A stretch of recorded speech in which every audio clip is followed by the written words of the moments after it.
Rowena Dooley asking Sol citizens to report for duty.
Rowena Dooley asking Sol citizens to report for duty.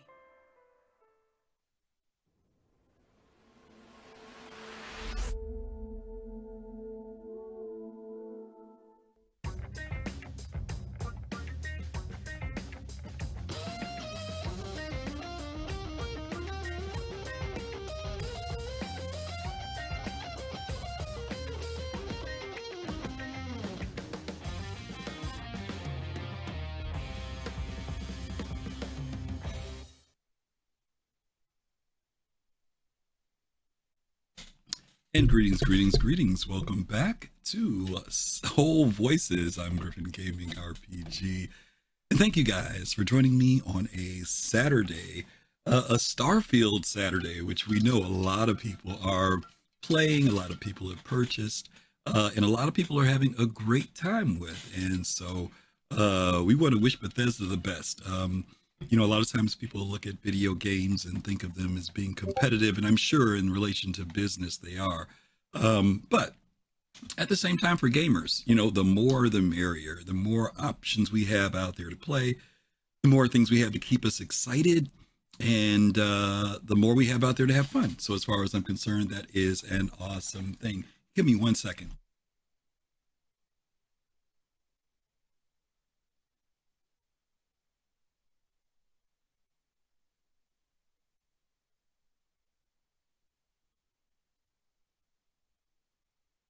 Okay, sorry guys. I had a family conversation for a moment there, gang. My daughter wanted to say hi to me. Anyway, so yeah, I just left some friends over at Squadron that were playing Starfield. They seem to be having a real good time with it.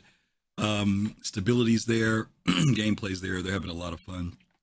And you're asking, am I going to play Starfield? Yes, I'm going to play Starfield, but later. I'm not in a rush to play it. Been waiting for this game for a very long time.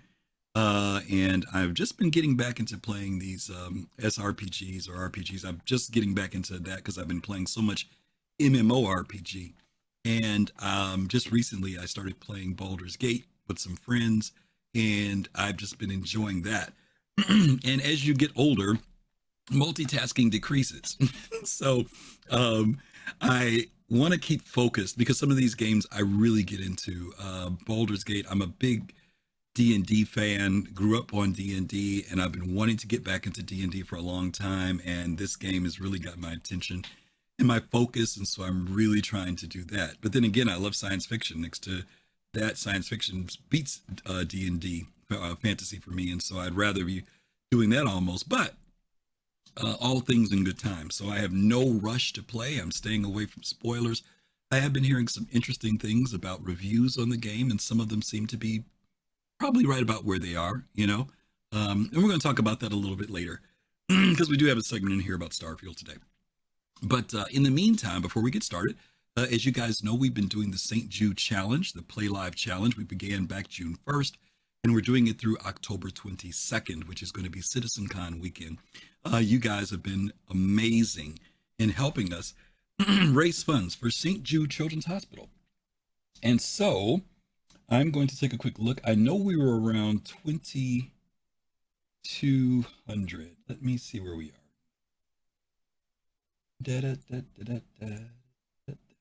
Come on, link. We are currently, I know I have it on the screen there, but I need to have it on my screen so it's active. We're at 2220, $2,220. You guys are wonderful and amazing, and thank you for getting us there, because that's no small change. It's no pocket change. It's a lot of money, and we really appreciate that. But we also want to see that number grow. As you guys know, our target number is $10,000 by October. We're in September now. That gives us 631 plus September's got 30 days, 30 plus 20, so it's 52 days, rough 50 days 50 days to reach our target, and we know you guys can help us do that. So if you haven't done it already, give consideration to the St. Jude Children's Hospital charity fundraiser. We would love to see that number get up higher. Today I'd love to see it get to 2,300. That means we'd be closer and closer. At 3,000, we're going to do our 12-hour live stream. We're really looking forward to doing that, but we need your help to get there to do that. So, yes, we hope you can do that for us. We'll talk about St. Jude a little bit later as well. Let's go ahead and jump into the fray, because today is a fray. I'm going to ease into it. The last few weeks, I've been really talking about this subject. I've done this on my show too, talking about the sentiment, the tone, the psyche, the feelings of the Star Citizen community. And as you guys know, a couple weeks ago, Ship Showdown started up. Before I get into that, you can see from the title of today's show, sorry, CIG, I don't trust you. That's not me, but that is the sentiment of someone and some people in the Star Citizen community. And we're going to talk about that today as our theme. But I was mentioning about Ship Showdown. That was started a couple weeks ago. We're in the second tier of ships right now. And as I was going through Spectrum, I came across a post that was kind of interesting to me. Don't ask me why this particular post grabbed my eye. Maybe it's because I have a certain affection toward the ship that was mentioned. But I want to go to that post, and then I want you guys to, of course, as always, chime in. Don't forget, you guys can come into the Discord with me and share your thoughts, your feelings. I love having comments. The show is not about me. The show is about the community. We want to hear your voice on these topics. So please feel free to join me in the chat. Here was the first thing I came across in Spectrum. It says, do people actually like the Andromeda this much? This was by MonsterAvy. I wasn't surprised in the antipathy. Okay. I thought he was trying to say apathy, but maybe it's antipathy. That's a word I'm not familiar with, so maybe educating me here. Towards the perennial Carrack and MSR. And the Corsair is fairly popular. But the Andromeda beating the Cuddy Black 3-2? Do people actually like the Andromeda this much? Is there a new Connie since the last time I used it? Has the Cuddy angered the masses? This is an interesting post. Because again, I have a certain affinity toward these ships, and particularly one ship over the other. So I'd love to know what you guys think about this person's expression of that. They are shocked. They're befuddled that people voted the Connie over the Cuddy Black. So let me bring in Pops in space and get his thoughts on this. Pops, you there? Yeah, yes I am. Hey, how are you, buddy? All right, how are you today? I'm good. Good. I have always liked the Andromeda. I love the shape of it. It's pretty versatile to me. Mm-hmm. That's the way I look at it. Okay. Because we owned the Cuddy Black first, and then we went to that one. Okay. And then we went to the Carrack. So when I saw that exploration video, I had to have. I wanted one. So I always liked it. I always liked the look of it. Okay. And that's my opinion. Okay, so you like the look, and what is there anything else other than the aesthetics of it? Is there anything else in particular you like with that? Because they're both multi-cruise ships to a certain degree. So what puts one over the other one for you, other than the price tag? Well, yeah, the price is a little higher for the Andromeda, but it's just looks for me. It Hmm. was just looks. I Okay. just love the look of it. It Okay. just looks so spaceship like. Okay. Hey, I got no argument against that. If that's your preference, Pops, I love it. Yep. Okay. All right, All buddy. right. Thank you, man. All Okay. right, Pops is kicking us off today. Let's bring in Red Bear One next. Red, you there? Yeah, I'm here. Hey, how are you, buddy? Yeah, not too bad. Good, good, Um, good. yeah, looking forward for tonight, but yeah. Okay. We are talking about Andromeda and why it's so popular. I think it's so popular because it's also a classic, one of the first ships that actually came out with the Kickstarter. And it evolved a little bit. And I think we will see one newer version or a reworked version, like touched, of the Andromeda eventually. Yeah. It has some functionality. It has a nice ship on the back. You can have some cargo with it. Mhm. And actually, it's pretty useful in combat as well. So it's very flexible. Yeah, yeah. I think that when he mentions is it the same ship because the Connie has had its ups and downs with CIG. Sometimes it's OP, sometimes they nerf something, sometimes they chip something's not working on the ship. Where the Cuddy has been a little bit more consistent. You know what I mean as far as its development goes. And to your point, I've got nostalgia for the Connie. I'm like you. It was the first big ship that I bought, and I've got one of those original package ones in my hangar that I actually have told myself I'm going to unmelt that one day, just for nostalgia's sake. It's sitting there. One day I probably will, just because it was my first big multi-crew ship. So I definitely agree with you there, Red. I think that's a good point to mention for us old guys who've been around for a little while. Yes. Okay, I'm Red. one of them. All right, buddy. I'm gonna look forward to seeing you tonight. Okay. Okay, later. Thank you, buddy. All right, let's bring in Fist to Face next. Fist, are you there?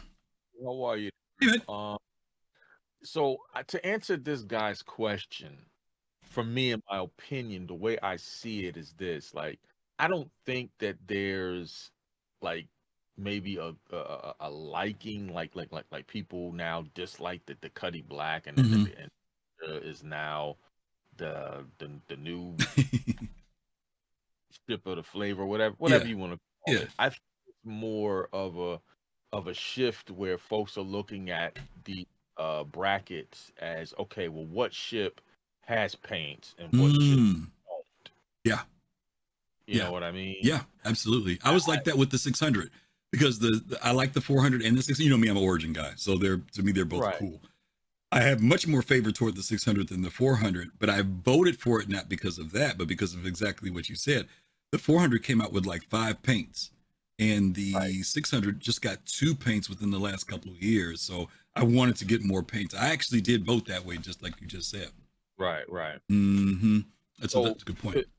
Yeah, to me, I don't think he's talking when he talks about Cuddy angered the masses. I mean, I get what he's being facetious, right. It's like, okay, maybe this post is just a post to try to understand where folks' heads are at. But if you kind of just really look at the community has vote and what won last year, if I can remember correctly. The meme, the meme, right? So it's exactly. So what I mean, because like you said, the final 4 ships get a paint, don't they? Right. Final 4 ships. So we know the meme ship is going to get in there, and we know the final 3 other ones. The other 3 are going to get there. So basically, the other 3 are really probably going to be the ships that don't have a paint. Yeah. And folks just want to see that. Yeah, I agree. That's pretty much it. That makes a lot of sense. Okay. Thank you, Fist. Appreciate you, brother. No problem. Thank you. Alrighty. All right. Somebody tossed some bits at us. Who was that? Bear with me here. My screens are not where they're supposed to be. Chat. Prisoner, thank you. Thank you so much for the 100 bits. The Prisoner, thank you. As always. Thank you, Prisoner. The great supporter of ours. And last but not least, let's bring in Kai Zin. Hey, Kay, what's up, brother? a prisoner. He's not a number. He's a man. He's a man. Yes, for all us old timers. There you remember go. That There shit. you go. All right. So real quick, Uh-huh. antipathy. Antipathy means dislike or not feeling. It comes from the Greek root pathos. Pathos is emotion. Pathos. Mhm. Sympathy means you have favorable emotion for. Antipathy, Is the other. anti is negative Opposite. emotion for. So Okay. yeah, that's where that comes Thank from. you. As Appreciate far that. as do people like the Andromeda this much? So if you break it down, he's saying, look, I understand the antipathy or the negative feeling. Not so much, I don't think he's saying people hate the character of the MSR, but there is a little bit of a backlash to some people that feel like it always is in the conversation. It always is dominating and people like an underdog.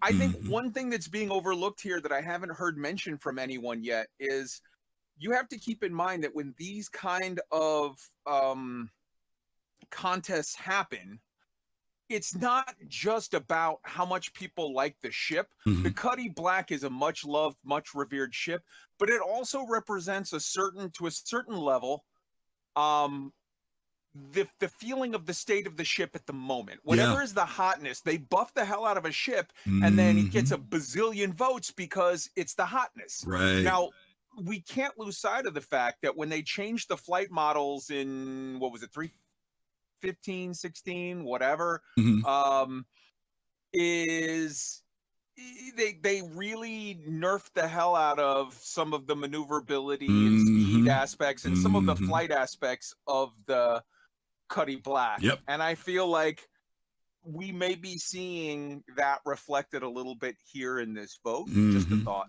Yeah. No, I think that's a good point. I think the other thing too, for me, if I were the way you mentioned some great positives. One, the Cuddy Black has always been that graduation ship, right? People who come in with a starter or something, if they say they've got a little extra money, people will often say, hey, if you really want to move up to something from your Avenger or your starter, the Cuddy Black is a great all-around ship, bang for the buck. It was $100. You can multi-crew in it, combat, carry cargo, put a vehicle, all this stuff, right? The Connie, to your point, went through that phase too. It was like the great multi-crew in the very beginning. Everybody was impressed with it. First ship we saw where people walked around on it and all that stuff. But then it got nerfed and some things happened with it. One of the things that's, we've talked about this in relation to the game in general, and you just hit it on the head. What are the ships now versus what are the ships supposed to be in the end? Now, we don't know if they're going to make it all of that, but we do know what they say it's supposed to be.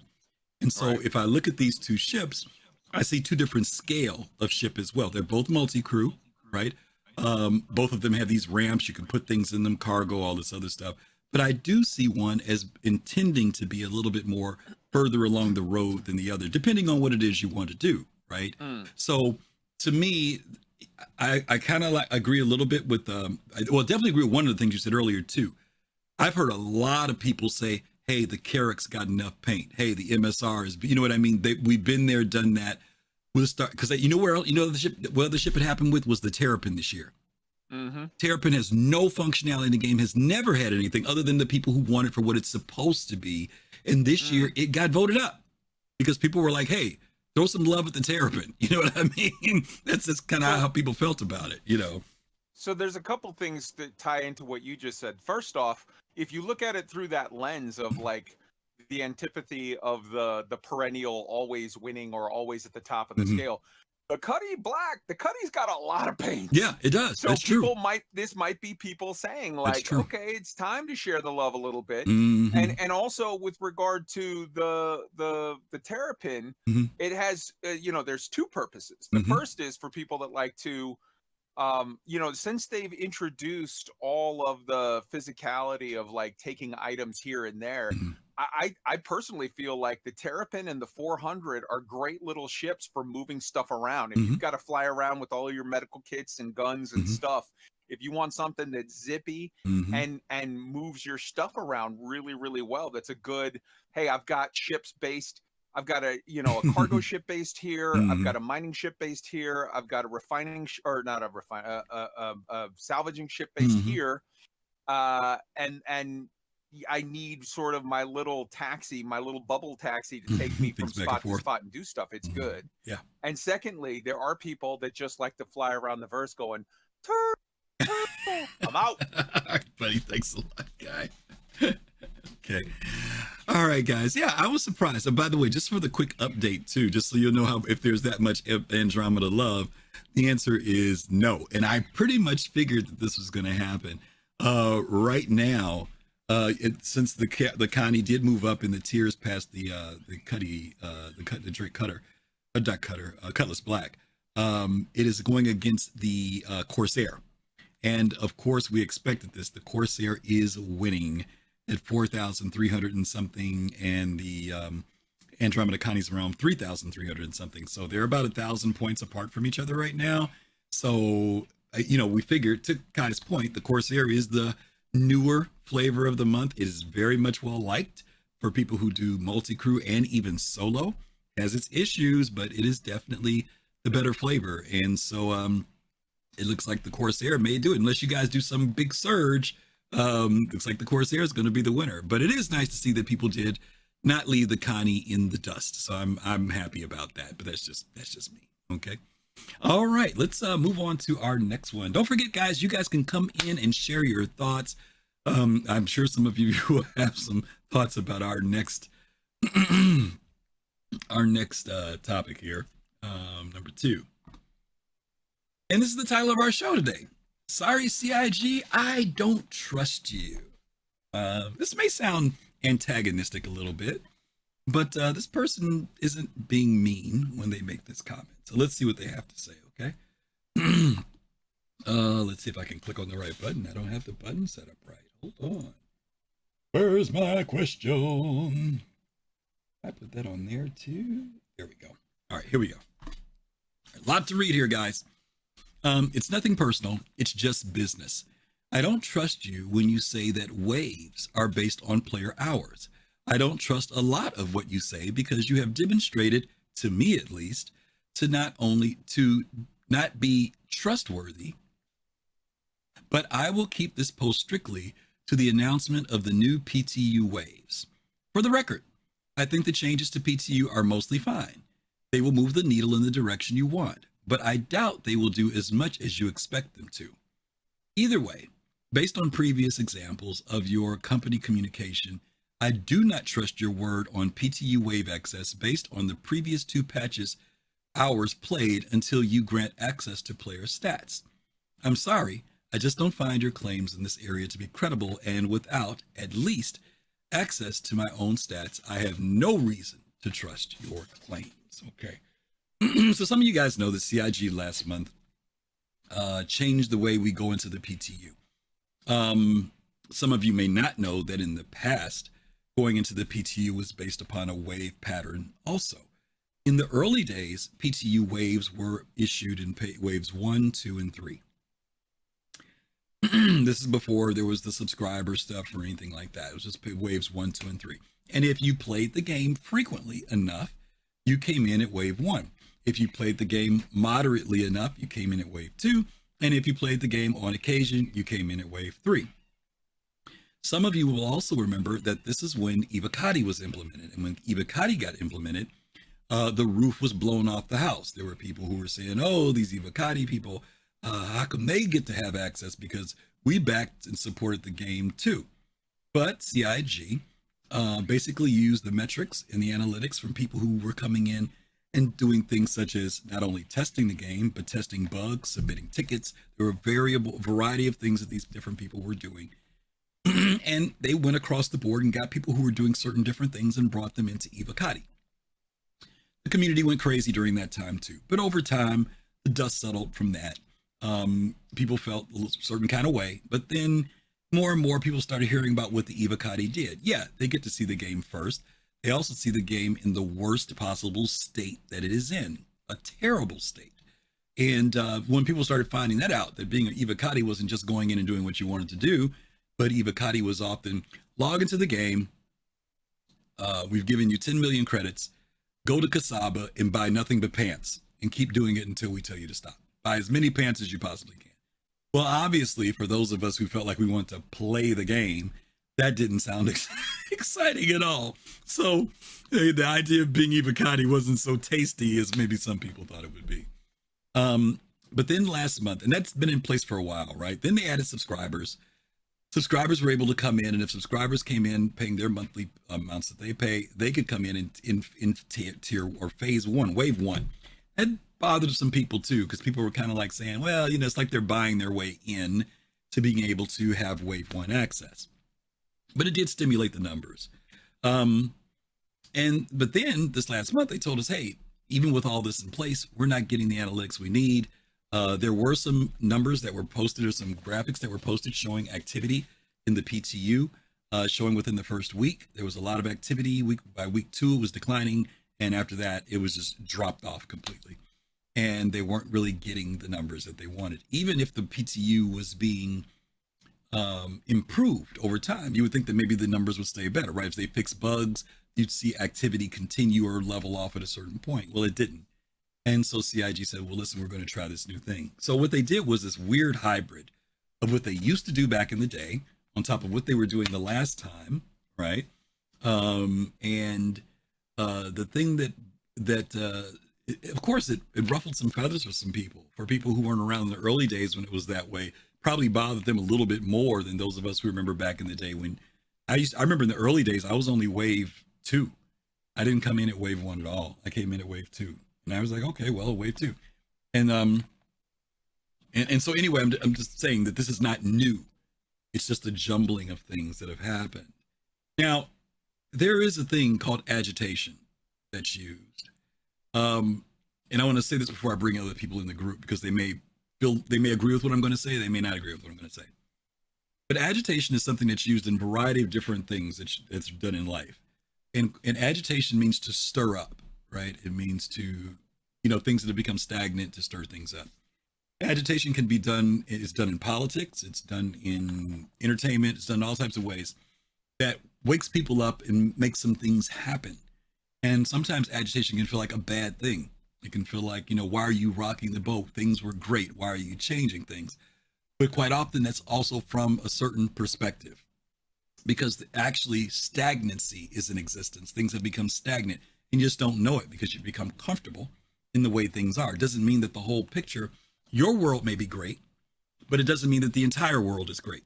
And so quite often agitation, change, which a lot of us don't like, let's keep it real, unless change benefits us, then we this issue. So I want to mention that as a put in the background, because it was interesting that when this particular patch came out, they opened it up to waves 1 and 2.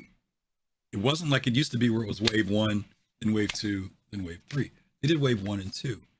And there were people who said that they didn't expect to even get access, not because they didn't think they were in one of those waves. They got into the game and they were like, wow, I didn't expect that I was going to be able to get in. So there were people who actually got in and it was like, oh, not so bad, So anyway, let me stop there. Let me start bringing some folks in. I'm going to bring in DK first because DK has not been in yet. And I'll bring in Red, then I'll bring in Kai again. DK, how are you, buddy? Oh, I wasn't expecting you to bring me in first. Well, I brought you in first. See there? How are you, buddy? I'm doing all right. Okay. Well, I'm happy to chime in on this one. Okay. I read through this, this post a while ago when it first came up, and I have mixed feelings about things. So I'm going to try to keep it short and at least to my point. Sure. Of where I come from in this. Mm-hmm. So I joined the project to participate in the building of a game, to experience the building of a game from the ground up, and right. To say I've got my hands in and I get to talk about features and test them out, and give feedback and all that other kind of stuff. So when I got into the game and I heard about the PTU, I was like, oh, that's cool. I can go in and I can get, hardcore testing, like the QA stuff I used to do, when I was working in development.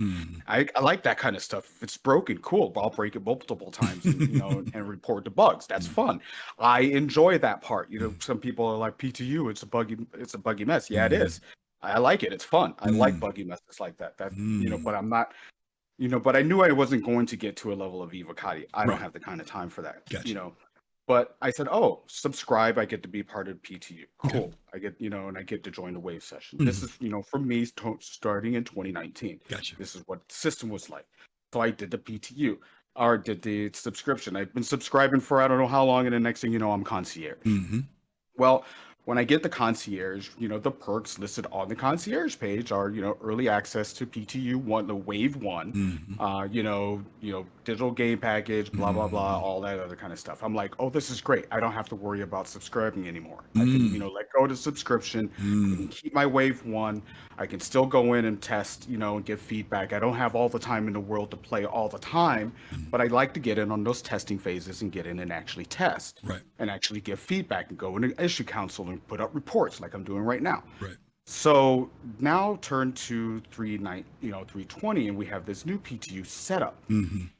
Listen, I'm all happy with the way CIG does whatever they're going to do with their game and with the way that they want to, put things out there. That's fine. Yeah. I understand that they want to break things down and make it a little bit better for testing purposes to get the kind of feedback that they need to get. I'm fine with that. Thing that kind of irked me is that I love to test, but now I have no access to test. I didn't spend the right amount of money to be able to get early access PTU. I don't have all the time in the world. I play when I can. You see, I'm in there all the time. Right, I play when I can. Right.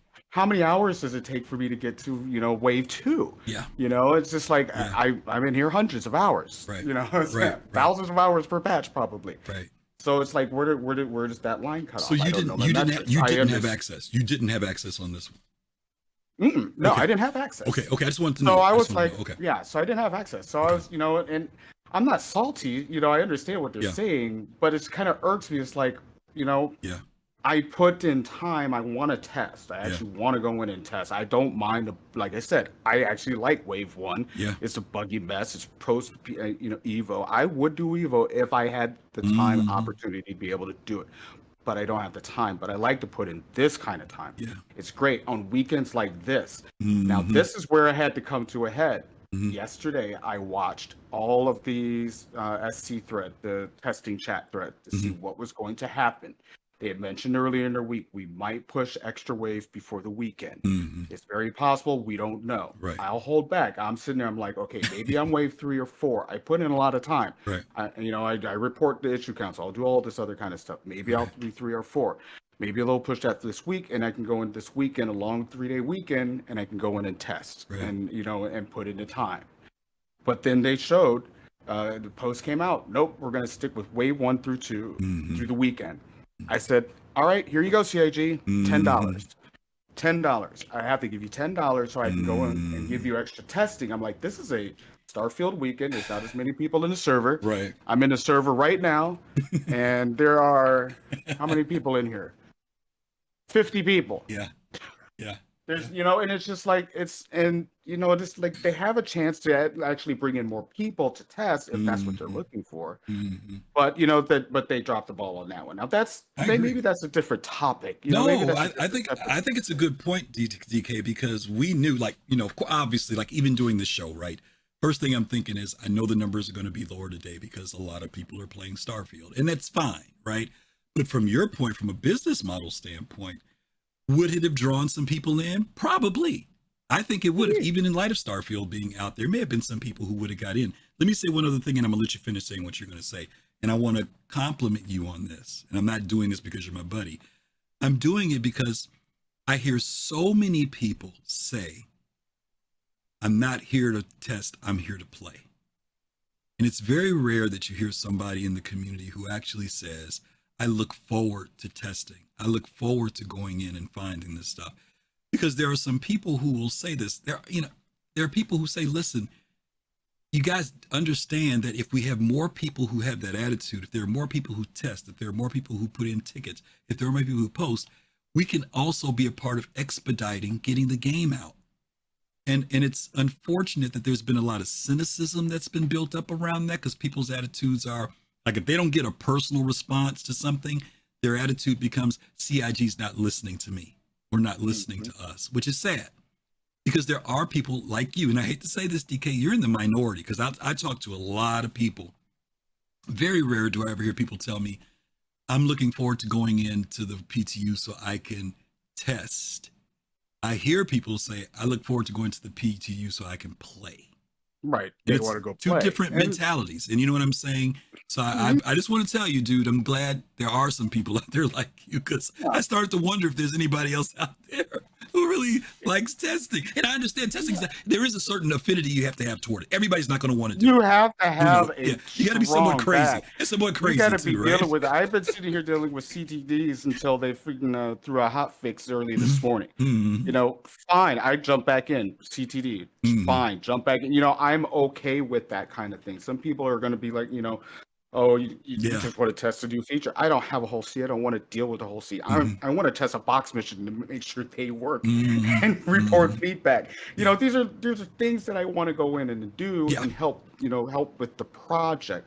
Now, people might look at me and go, "Oh, you're just salty. You just want to go and play it." Fine. That's what you think. That's fine. I don't care. I know what I want to go in and do. Am I salty about the fact that they took some of that access away from me? You can, if you want to say that, fine. That's fine. I don't feel like that it's that way. I just feel like it's not an entitlement. It's just that I had an opportunity to be able to do this without having to go back and resubscribe again in order to get that access. And then now I need to figure out what kind of metrics do I need to do so I can at least be a part of that early testing phase where I can go in and break the crap out of the game. You know, just like, you know, like I said, if I could do Evocati, if I had the time to do it, if I had the mentality to be able to put that kind of time into it, I would. You know, I would line up for something like that. That's hardcore testing. I love that kind of shit. But I don't have that kind of time. Well, I hate to say this. There's no good fix for CIG, right? There's no good fix because, like you said, there isn't. There were 4 different levels of how you could come in, and you named a couple of them. One was if your activity in the game. Another one was depending on what concierge level you were. Another one was subscriber, and the other was the amount of time. And for 3 of those, life has limited you. You know what I'm saying? Life is limited. For some people, the finances just, they just haven't put that much into the game. They've only been around a certain amount of time. So that eliminates that, right? Some people, because of work schedule, family, whatever, they can't put in the hours, right? That becomes another factor. Even if it was a matter of saying, well, if you've been active in the last 2 PTUs, well, what happens if your work schedule or something has prevented you from coming in?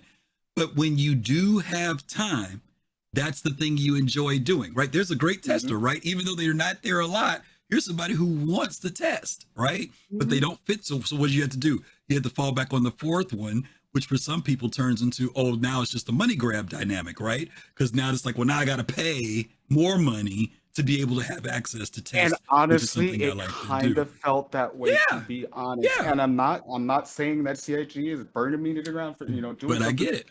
But it felt like that last night when I hit the purchase subscribe in order to get access so I can test through this weekend. I'm not playing Starfield. I have no interest in Starfield actually. But this is your weekend when you're free. This is when you have the time. This is a weekend I have free to go in and test PTU and them not opening it to wave 3 and 4 this weekend with a dropping it. For me, that's just me. No, I get it. Y'all come at me, y'all. No. I get it. And I do want to say something, prisoner. I didn't want to come off the wrong way when I said that earlier about going into the PTU to play.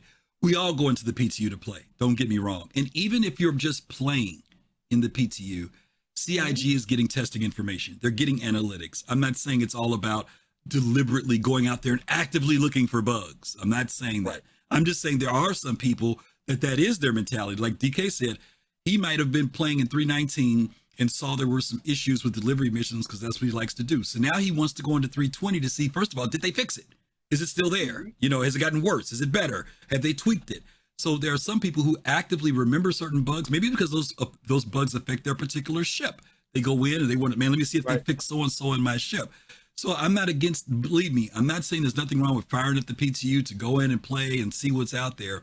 What I am saying is that there are some people who don't think about it as testing at all. They don't think of the PTU as testing, because these are the people who, when they go in and try something, they go in, see what the newest thing, and they leave, or they go in, play, and get frustrated because things aren't the way they want, and they leave.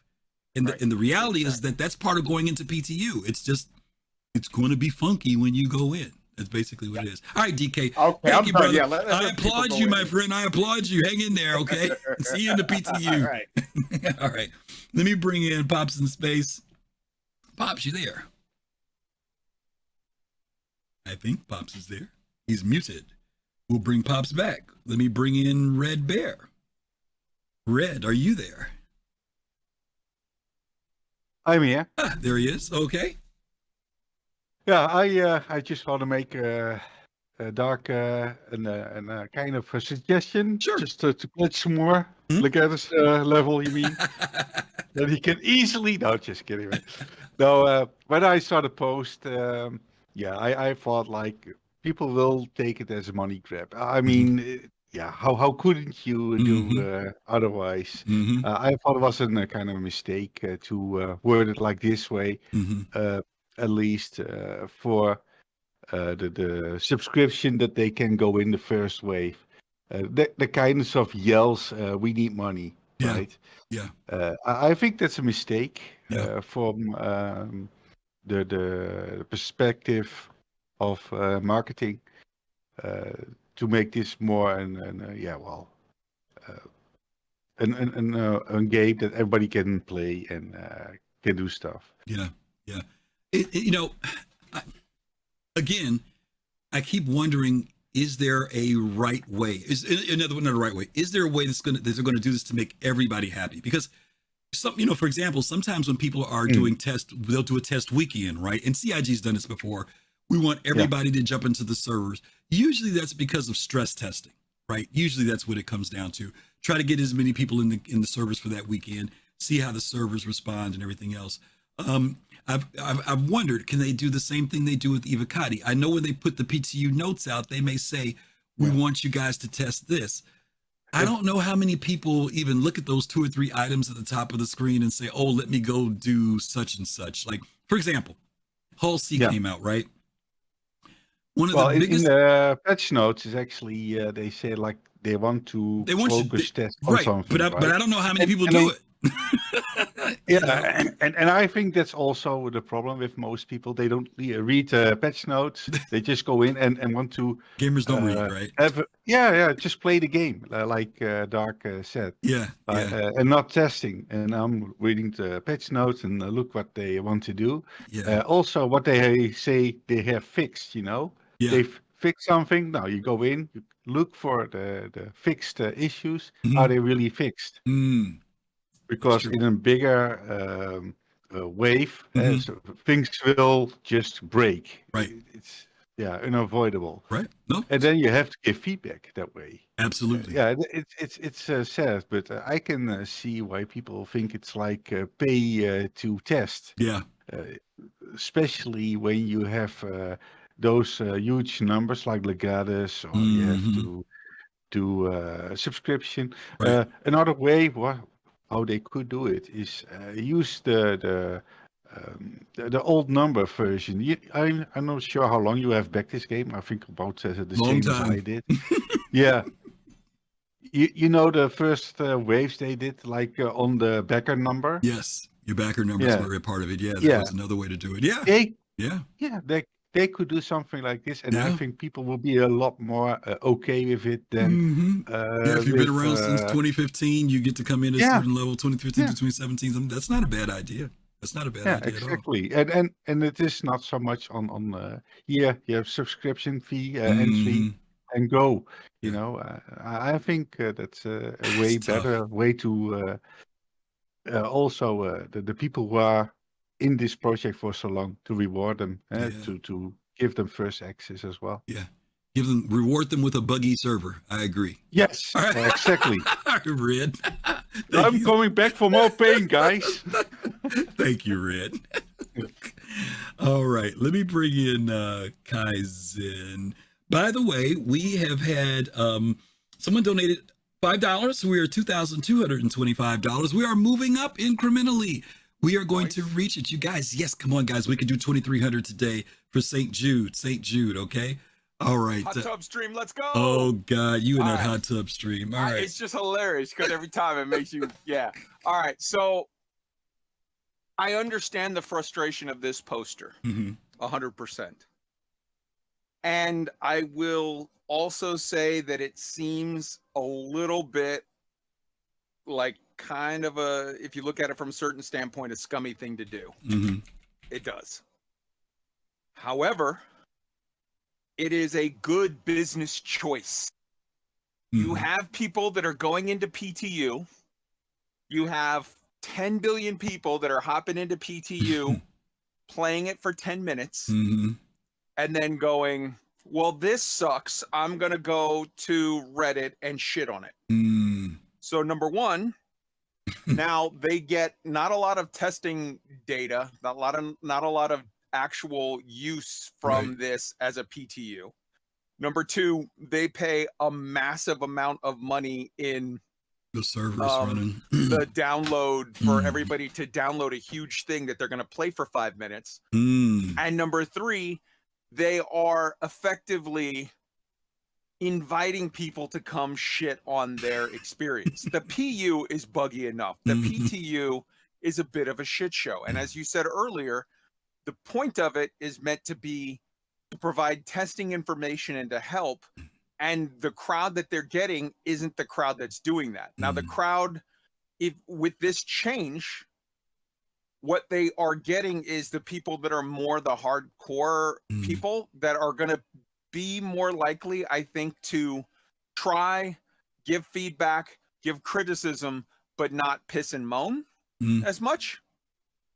So this is a good business choice for them. Having said that, they also have to understand that living in and they do, living in 2023, specifically dealing with online people and gamers, most specifically, gamers and online people are entitled as hell. And whenever you take anything away from them, perceived or real, it could be a perceived thing. It could be you added new shit to people in category A, but not B. And before, people in category A and B had the same shit. And now they feel slighted. Now they feel whatever. Yeah. So you have to factor in, and I think they did, you have to factor in, like, this is a smart business choice, but we're going to take a PR hit.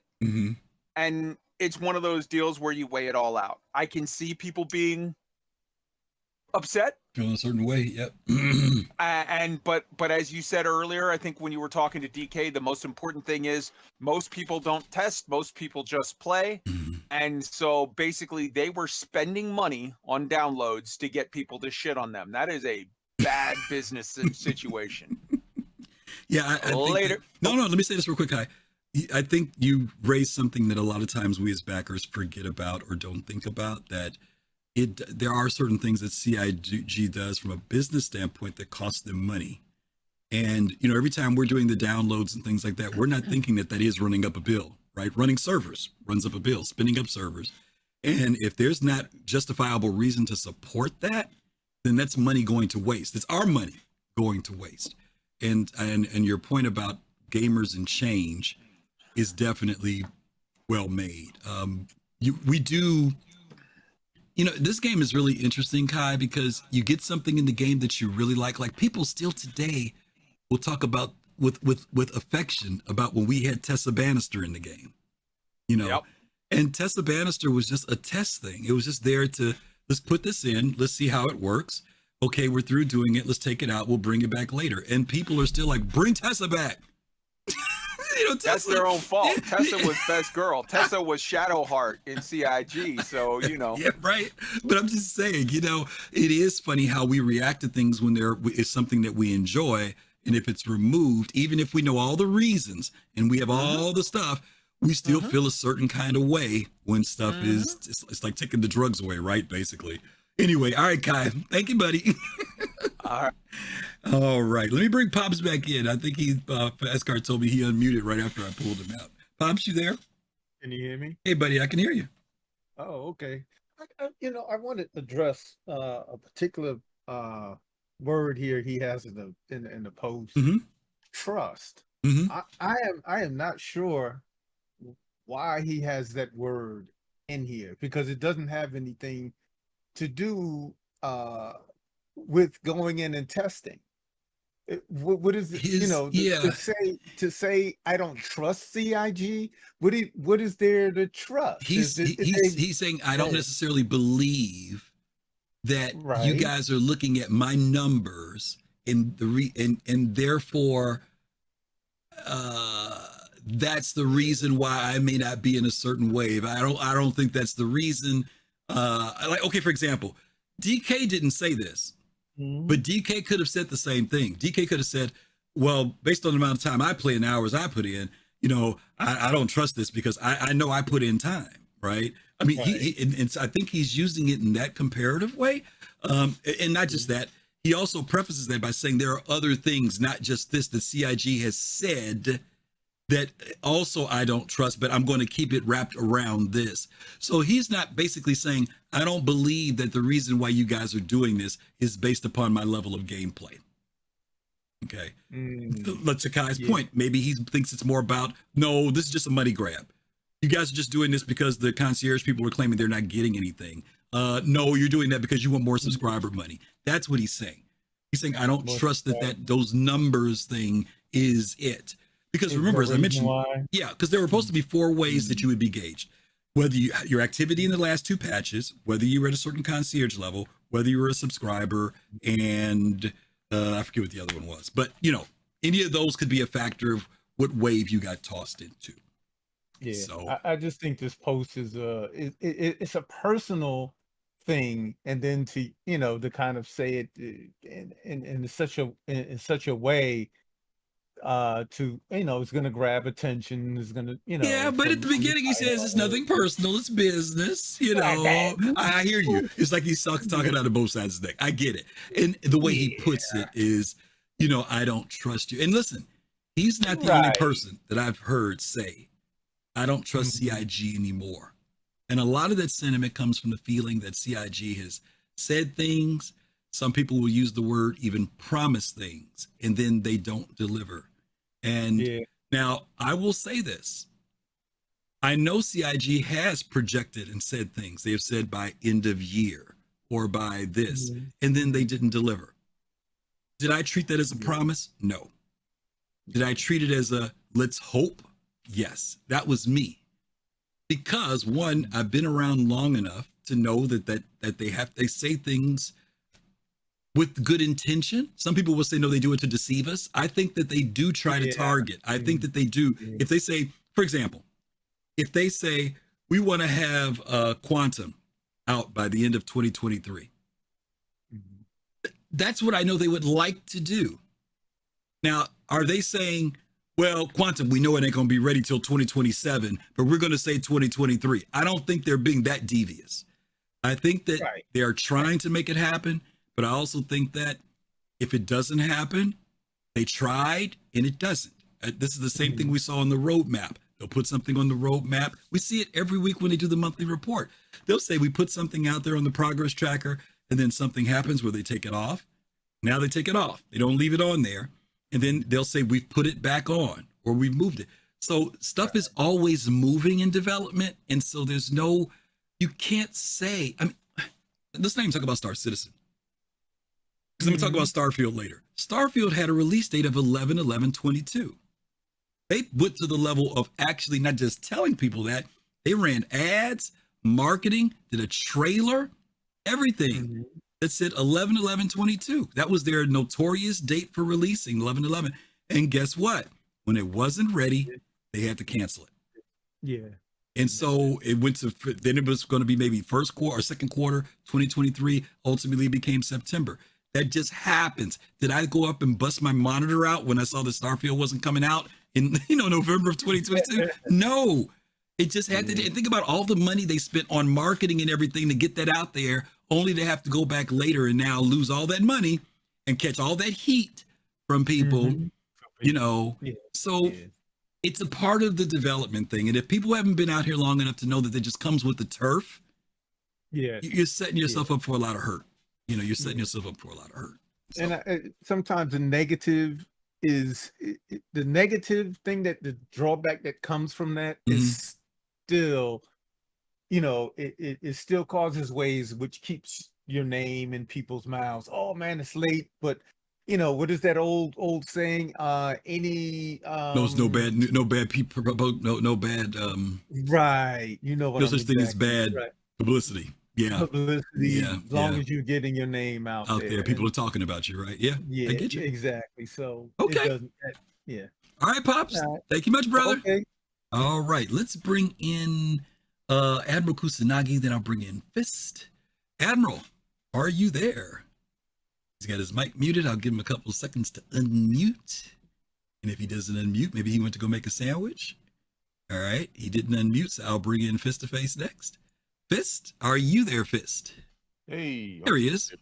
all right. So for me, I look at what everybody just said, and I have to agree with the points about the point of fact that that yes, I'm glad CIG kind of said, okay, if they looked at their numbers and they saw this and they said, all right, we need to go in this direction with the PTU because it's going to benefit us as far as developing the game, better. Now, I understand the gripe because it kind of can hit like how the way the ticket sales of the CitizenCon did. Where you had the waves of people who could get in to buy the premium ticket. A subscriber can spend $10 for just that month and could potentially get a spot of, getting a premium ticket.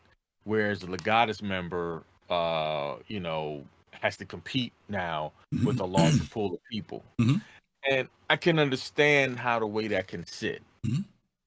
Common something like that just happening there, not a few months ago, and then now this. So I get it. I understand. But this one's a little bit different as far as their move in doing so, to me. Okay. Yeah. Yeah. I mean, again, that's why we've been doing these shows the last few weeks, talking about the sentiment or the psyche or the state of the community, our basically our mental space, right? Because, Right. We've been talking about the lull, the quiet time before CitizenCon, the people wanting more from the ISCs or SCLs. I mean, there's a whole lot of things that have been basically stirring the pot of emotions within the community. And there's a little bit of darkness to it, but there's also a little bit of anticipation of what's going to come to CitizenCon and IAE this year. So we're in this weird space right now where people kind of are expressing their darker feelings about, about stuff, which is the way it is, right? Which is the way it is right now. All right, Fist. Thank you, brother. All right. All righty. Good stuff. All right. Let me bring in Admiral Kusanagi again and see if he's back. There he is. He's back. Admiral. Yes, sir. Hello. Hey there. Mm-hmm. My question to you: Do you think Star Citizen's a little dishonest? You got to elaborate on that. That's let me put that in there.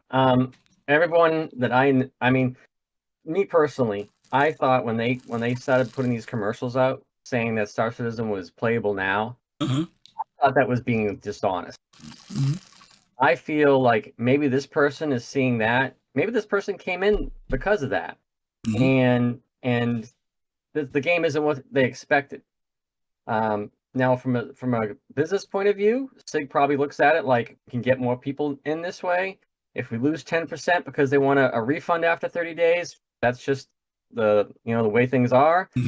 But if we can get 1% of 1,000 people, these new people that to test the PTU, then that's a good thing. So that because we're looking for people, some people know Jade and Calradi and people like that who love testing in the PTU and elsewhere.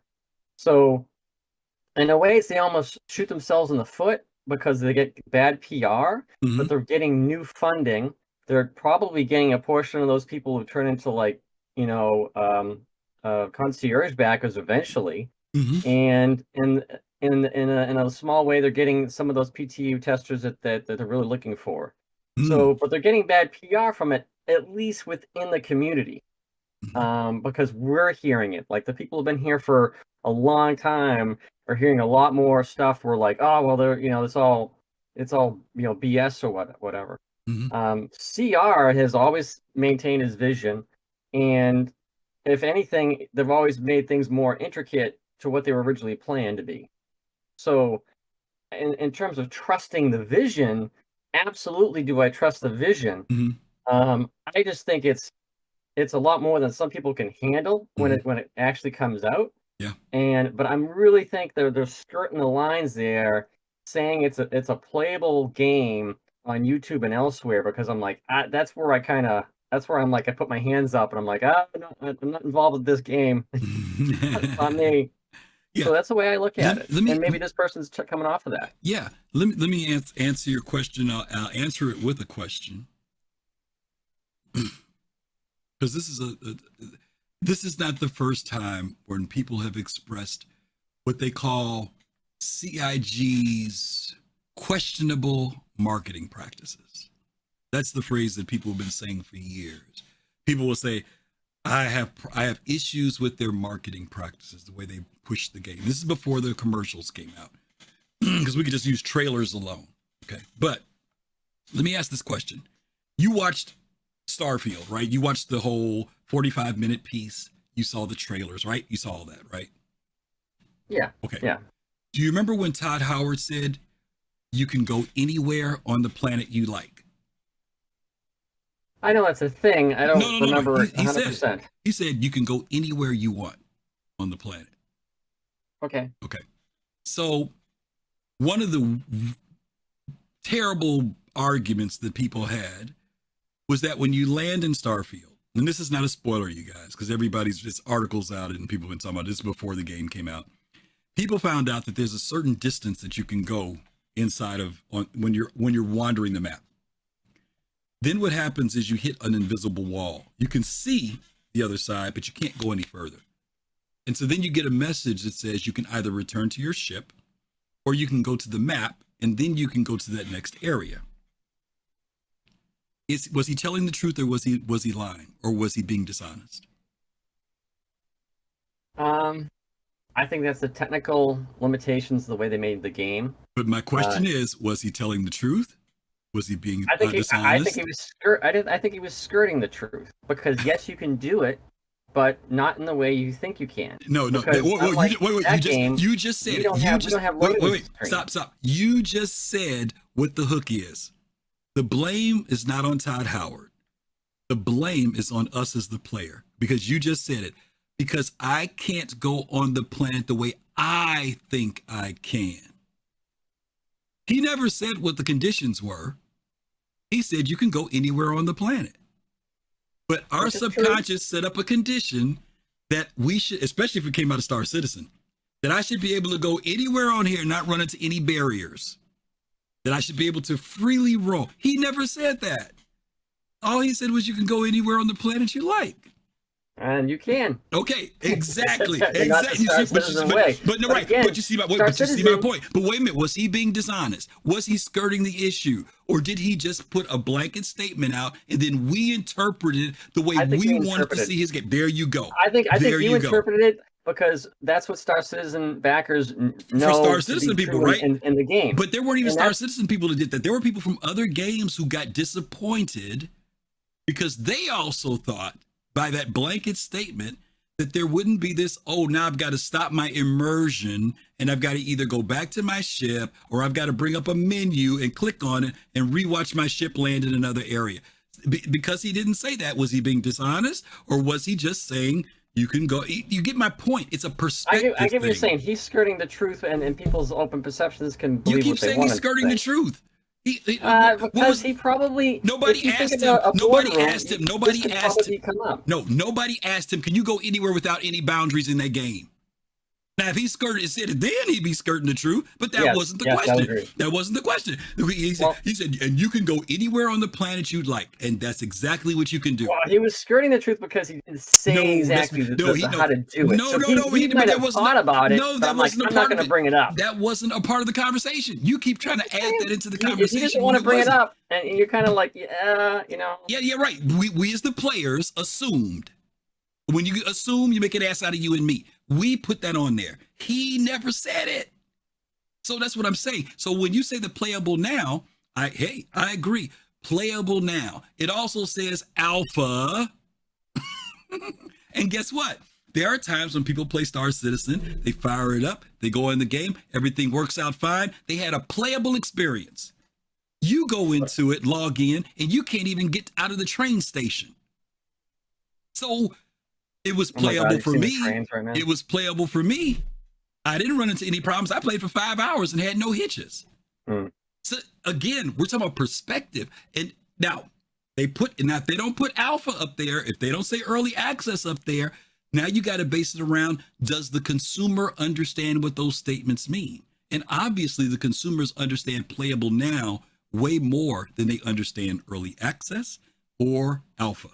Now that I will give you, but their way out, their legal way out is that they do put up their early access and alpha. And that tells you that they are publishing that this game is not in a perfect state. It doesn't say that this game is not in a perfect state. If that's the clause you want up there, well, then you got to deal with marketing.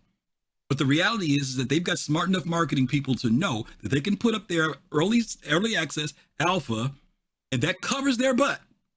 Now, it's me as a consumer, it is my due diligence if I see something on the freaking screen to say, what does that mean? Or do I just hungrily take the drug that says playable now and go in and jump in and play it? I'm not saying this to defend them. I'm saying that you got to look at the whole screen. I can't just say playable now and ignore everything else up there. There's a consumer, that as a gamer, that's my responsibility. It's not CIG's responsibility to educate me. It's not. I agree with that. Okay. And you know what? What was her name? Lieutenant Valaris, Cottrell. Yeah. Said this, asked Spock, she's like, a lie? And he's like, no, and the mission. So that's what you made me think of. I'm like, oh no, he's just admitting the fact. Like, that's not a lie. They're not, it's just an admission of truth, the full truth. And for some people, not to be funny, remember Star Wars, the whole Obi-Wan thing, the truth is a matter of perspective. We'll find the truth. And all I'm saying is, man, marketing is a scary thing, because keeping the balance of, first of all, getting new players, retaining the players you have, also understanding that almost no matter what you do, there's going to be some form of negative impact, and engaging whether the positive move is worth the negative impact. Is it worth, to your point, is it worth knowing that if we bring a certain amount of people in when we run these commercials, we may lose 17% of those people? And out of those 17% of those people, 8% of those people will never play Star Citizen again. They'll never look at it again. Those are the type of things that they have to look at and evaluate and decide. Just like doing this whole thing with the PTU. There are people who are, trust me, number crunching and saying, when we put this out here, what's the impact to the community? How many of the people are we going to piss off? But guess what? And you've been around long enough to see this too, Pat, Admiral. A patch comes out and everybody all of a sudden forgets it. Whatever they were railing up the pitchforks and the knives and the torches for, when it's a good patch, it all goes away. And maybe CIG has learned to ride that wave and know how far they can push it, where it does not impact them in the real areas of participation in finance. There may be a lot of heat and spit and fire, but I guarantee you, they have really got people in there who kind of, even though I'm questioning the tone of the community, I know they have people who are doing the same thing, and it doesn't always feel good. I'm not saying that we should be all happy and roses and everything else, because it is painful. It is for us as players. I don't think they mind burning bridges and say they 5 million people over the course of development just never want to play the game because they played it for like a half hour or 6 hours. Right. And it comes down to the fact that in 5 years that this came out now, and a 12-year-old today wants to play the game when they're 17, or a 20-year-old today and wants to play at 25 and so on, that new player is going to be there. Right. And that the 5 million people, whatever. The offset. Just, That's the offset, right? Yeah, the offset. So the idea is to get the people, get the money now you can, piss off who you have to piss off, just so you can get more people available in the future to pay X amount of dollars for, say, a $70 Squadron 42 package or a $100 Squadron 42 game, because now, Bethesda, Starfield's what, $100 to get early access or something like that? So, the leaps and bounds. I mean, Squadron 42 could be very costly to buy in the future. But that's another story. But okay. That's where I'm at. We're going to get you a job in the marketing department, Admiral, okay? All right, buddy. See you later. All right. All right. Let me bring in Odie. See, I haven't seen Odie in God only knows how long. Hey, Odie, how are you? Is he there? Yes, can you There hear he me? is. Hey, man, how are you? I'm good. How's it going? Good. Long time. I'm okay. So Good. I just got out of a game, and then I get onto YouTube. I see that you're streaming, Huh? and you have this nonsense on your screen. What is this? What is this? Why are people clamoring over themselves to get into a buggy build, acting like they're losing something? Like, oh my God, I get to keep my sanity by not having to worry about not being able to log in or use the public transit or get into my ship or not fall through the planets. This is what people are losing their minds over? Yeah, they are. I mean, either these guys are some serious Sadistics. testers, Yeah. or maybe they're masochists. I'm sorry, masochists. Yeah, I know. I don't know what it is. Like, you stole my final words. No, you stole my final words because I was going to say I find the dark humor in the fact that people are fighting to get into the buggiest state of the game. But you already stole it, so go ahead. I don't know what it is. Like, am I being like uncharitable? Because I'm trying to think, okay, what is the prize that you're seeking by saying, okay, I spent so much money, I should go in there first? If you want to dive in head first and get your butt whooped by the brokenness of the patch, go for it. Yeah. But I don't understand why that's something that you want. Yeah. I mean, you think there's enough torture in the live server. Yeah. Yeah. There's enough pain in the live server, but then you actually, want to go into you're going to complain about 319 saying, oh my God, it's so buggy. There's so much missing content. And then you want to go to an even buggier build. I don't know. Okay. No, someone needs to explain this to me. I don't know if there is an explanation. Maybe someone else. What are you rushing for? Like, I don't know if it's maybe they have like a scarcity mindset where they think that, okay, if someone else is getting something before them, that they're somehow losing out on it. Like it's, some type of, zero-sum game. I don't understand. I'm like, look, I don't want to do it. Yeah. Yeah. I'm not, I have no qualms waiting. Right. Yeah. Some people want that they flavor of the month, even if it's messed up, they want to have access to. I don't know, dude. I don't know. And then I watched some videos where people were complaining about things that are missing, like on the the Hull C, the tractor beam turrets aren't working. Well, duh. Not everything is gonna be in the. They even tell you certain things will not be working because they're not done yet, and you complain about it. Still, yeah. Okay, we've literally been playtesting this for 8 years now. Well, not even 8. Well, it was 2014, right? It was, Yeah. So I'm like thinking, how this goes. None of the stuff that we're doing now is going to be how the game will play at release. None of this. So everyone thinking, oh yeah, I'm getting a head start so I can figure blah blah. None of this is going to work the same way. This is all proof of concept. Right. Then they're going to develop it even more. They're going to iterate and make it better. They're going to integrate other systems in. So why are you trying to go get this head start? I mean, unless you just want to test. Like I haven't read a thread where people are saying, wow, why is CIG preventing me from getting Dark Knight, awesome feedback? Dark Knight was the only person who, he came in here and said that. He said he enjoys testing because he used to do it in his previous job. But like I said earlier, there are very few people that you ever hear say that they look forward to going in and testing the game. You're right. Odie, I can't answer you. I wish I had an answer for you. I don't know, but it is what it is, brother. It's so sad though. Like there's so, and this is the thing. People come saying some stuff about how. There's one thing I wanted to answer. The Todd Howard thing. Yeah. I think both things can be true. Todd Howard was misleading people, knowing, because this is the thing. He knows the question that is being asked. People just don't know enough to know to ask it the right way, but he does. Yeah. Right. It's smart. Not saying that that's equitable to what CR is saying, because this is the thing about all this stuff. None of this stuff is part of your package. If you're a concierge, you're not guaranteed access into the PTU, right? It's not even mandatory. Mm-hmm. Right, it's a choice. And if you want, just wait till the later waves. The whole point of it is to make sure that when it goes to live testing, right, that it's the best it could possibly be. Yeah. Yep.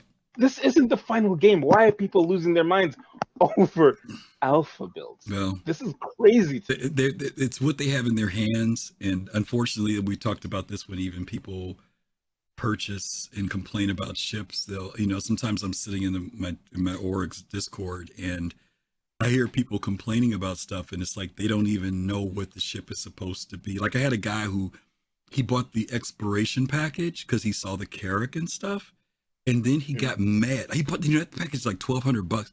He got mad and said, "I bought this thing thinking that I could do mining." Even though it was called the exploration package. And I just sat there and I said, dude, you have to pay attention to what they say the ships are for. Don't go by what they are now or what they're doing now. And it just went past him. He was livid. I mean, and we kept trying to tell him, slow down, don't spend the money, but he was so hungry and wanted it. And when the ship didn't do what he thought it was going to do, like you mentioned earlier, a lot of things in the game, he literally had a freaking conniption over it. And so I don't know what to tell you. There's thousands of hours of video, thousands of pages of documentation, and yet gamers still don't completely understand what this whole process is about. So I think I might have an inkling as to why there are all these issues. First of all, people don't like reading. For sure. I mean, unless, you know what I think CIG needs to do? They need to have like a video or something on the website that explains all this stuff to people, because people don't want to read. For sure. And then, people, you were giving your example about how, let's just say that on the videos, it just said play now. It didn't say alpha, 3.19 or whatever. It just said play now, right? What excuse does that person have saying, okay, the marketing got me, it got me intrigued. I went to the website. The website bombards you with 4 to 5 disclaimers asking you to recognize that this game is still being developed. It's not done yet. It's still in alpha. Are you okay with that? And then you get in and you see it's buggy and stuff. Yeah, of course it's buggy. It's unfinished. Yeah. It's unstable. Yeah. A lot of systems are missing. Yep. It's part and parcel. Yep. And I'm like, I don't get it. Like, you cannot. It's like, I think people they get upset because it's taking a long time, or they want things to be done now. That what they do is they try and put the blame for their own mistakes on other people, right? Yeah. Because you don't want to see yourself as the villain of your own story. You're right. True. No. Because it's like, no. I did everything I was supposed to do. I gave them the money. But yes, you gave them the money to develop the game. Yeah. You didn't give them the money to get a complete game. Right? And it's the same thing with people that complain about, why is my X ship not done yet? I'm like, first of all, why would you want it done now? Okay. Second of all, by the time that your ship comes out, it'll have the best of everything. And it won't even need to be even better. Redone. Yeah. Right? I mean, look at how many people right now are waiting for their 600i to get to get redone. Yep. Right?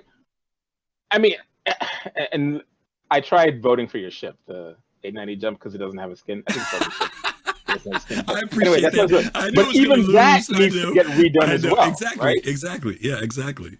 Can you imagine how long that's going to take? Yeah. Like, I think that they should have just done capital ships at the end, right? That way they've worked out all the other stuff, and they can get them done faster. Yeah. Right? Because it's easier to redo a smaller ship than it is a capital ship. So I can even see the 890 being done like way later. But anyway, these are all the things. And another thing I wanted to just mention. Wait. You got to make it quick, because I got 3 people waiting in line. Make it quick. Very quick. The reason why these things come up is because it's all manufactured. I don't know if people are bored or if it's like, refundians or whatever. I don't know, but this is dumb. Well, dumb has been in the community for a long time. I'll just leave that there. All right, let me let these other folks get in. Thanks for stopping by, Odie. Okay. I haven't heard Odie in a long time.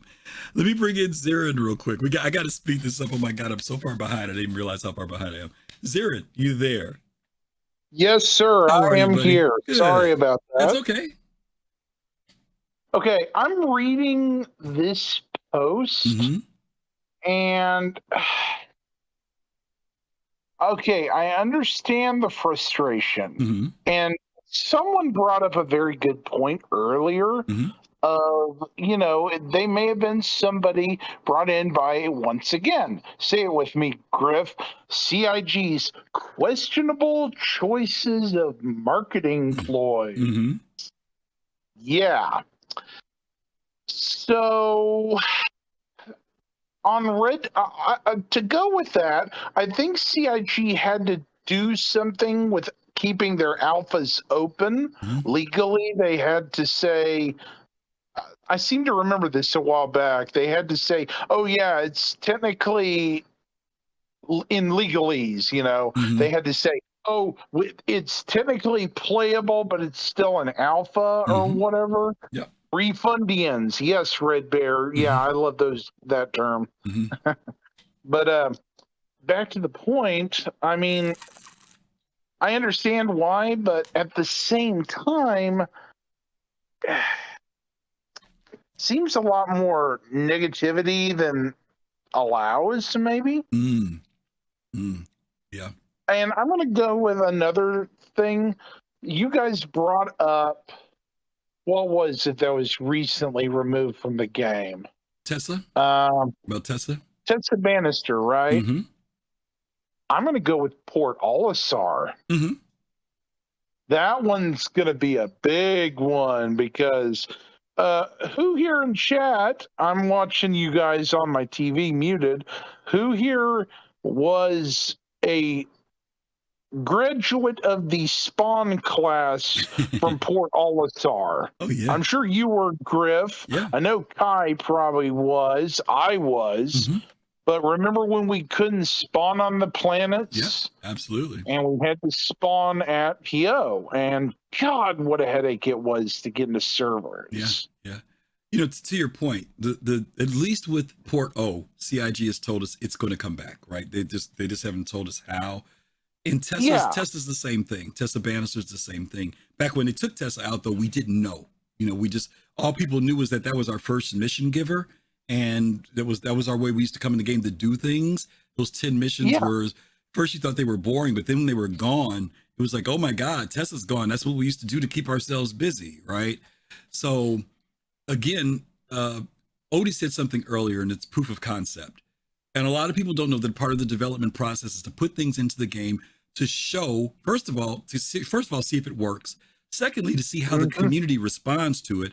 And then thirdly, to see how they could iterate on it or expand on it or move to the next level of it.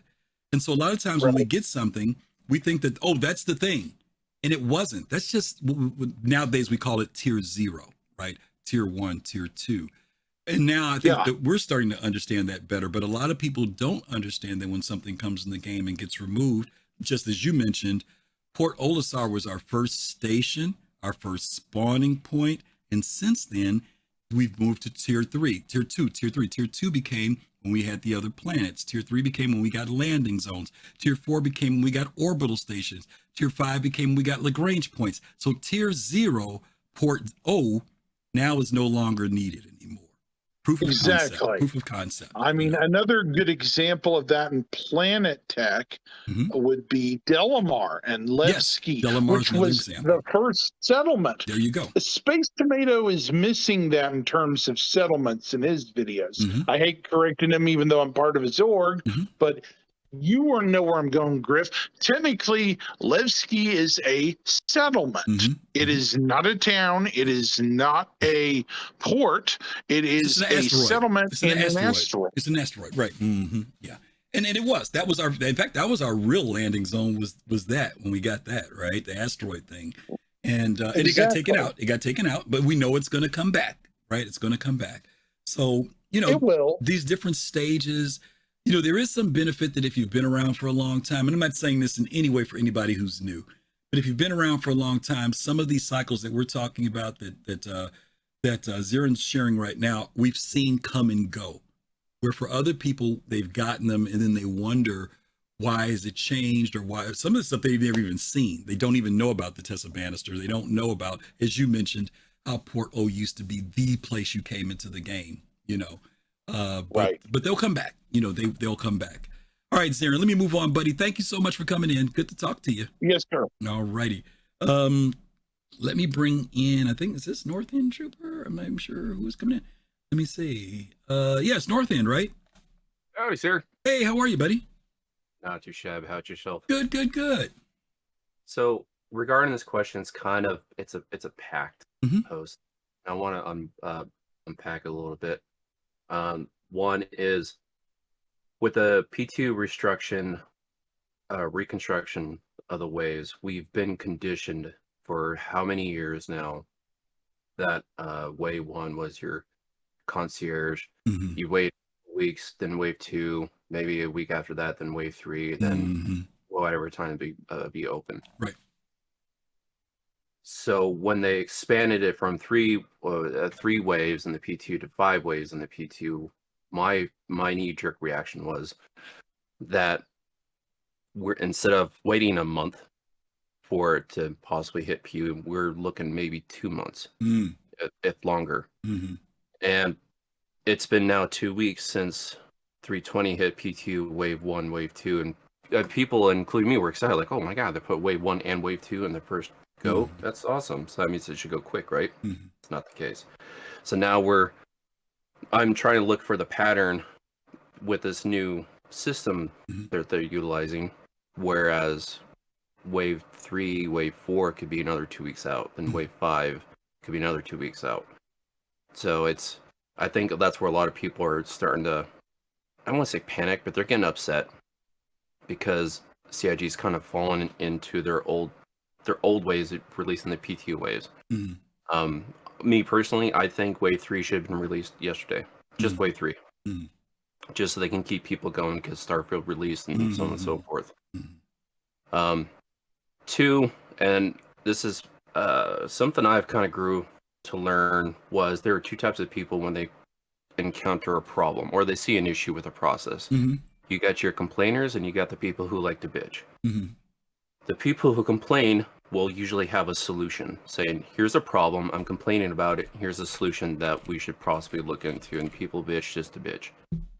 The way that they tier the people who are allowed into the waves outside concierge, I'm just talking specifically subscribers and the people who have put the amount of time into the game. I think that needs to be redone. DK is, and I have all my respect for him for being the type of person to jump in there. I've done it too because I enjoy finding bugs and seeing how it can be fixed. They should not have people who play the game the most, because what's to say I just AFK for 4 hours a day while I go work or whatever, and oh look, now I'm in wave 1. They need to have it where people who are engaged and understand the process of bug submitting. And this ties into the subscription portion as well, because when you allow these people who play the game the most and the people who subscribe to get in wave 1, it's kind of a double-edged sword. They want more people in there, or kind of choose what kind of people want to get in there, but the problem is when you get the subscription people, they just don't. There are the high emotional knee-jerk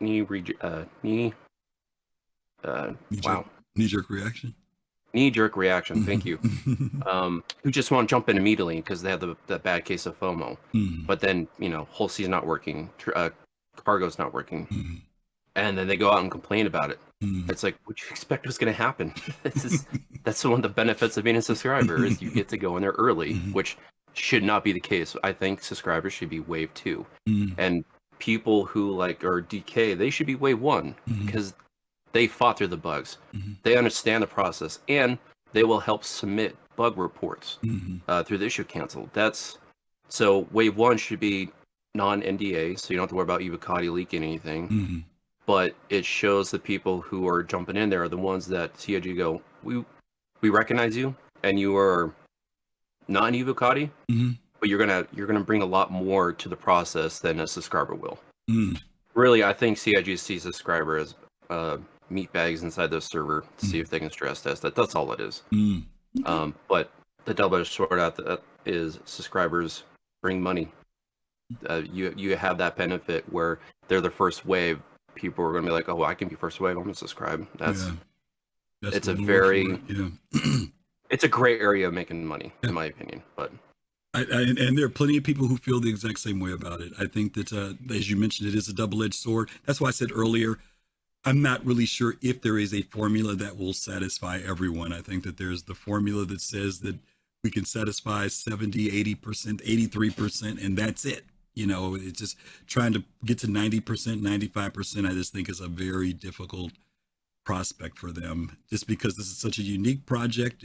But nothing's been done like this. I'm not talking about game development, but I'm talking about their whole way they're doing things.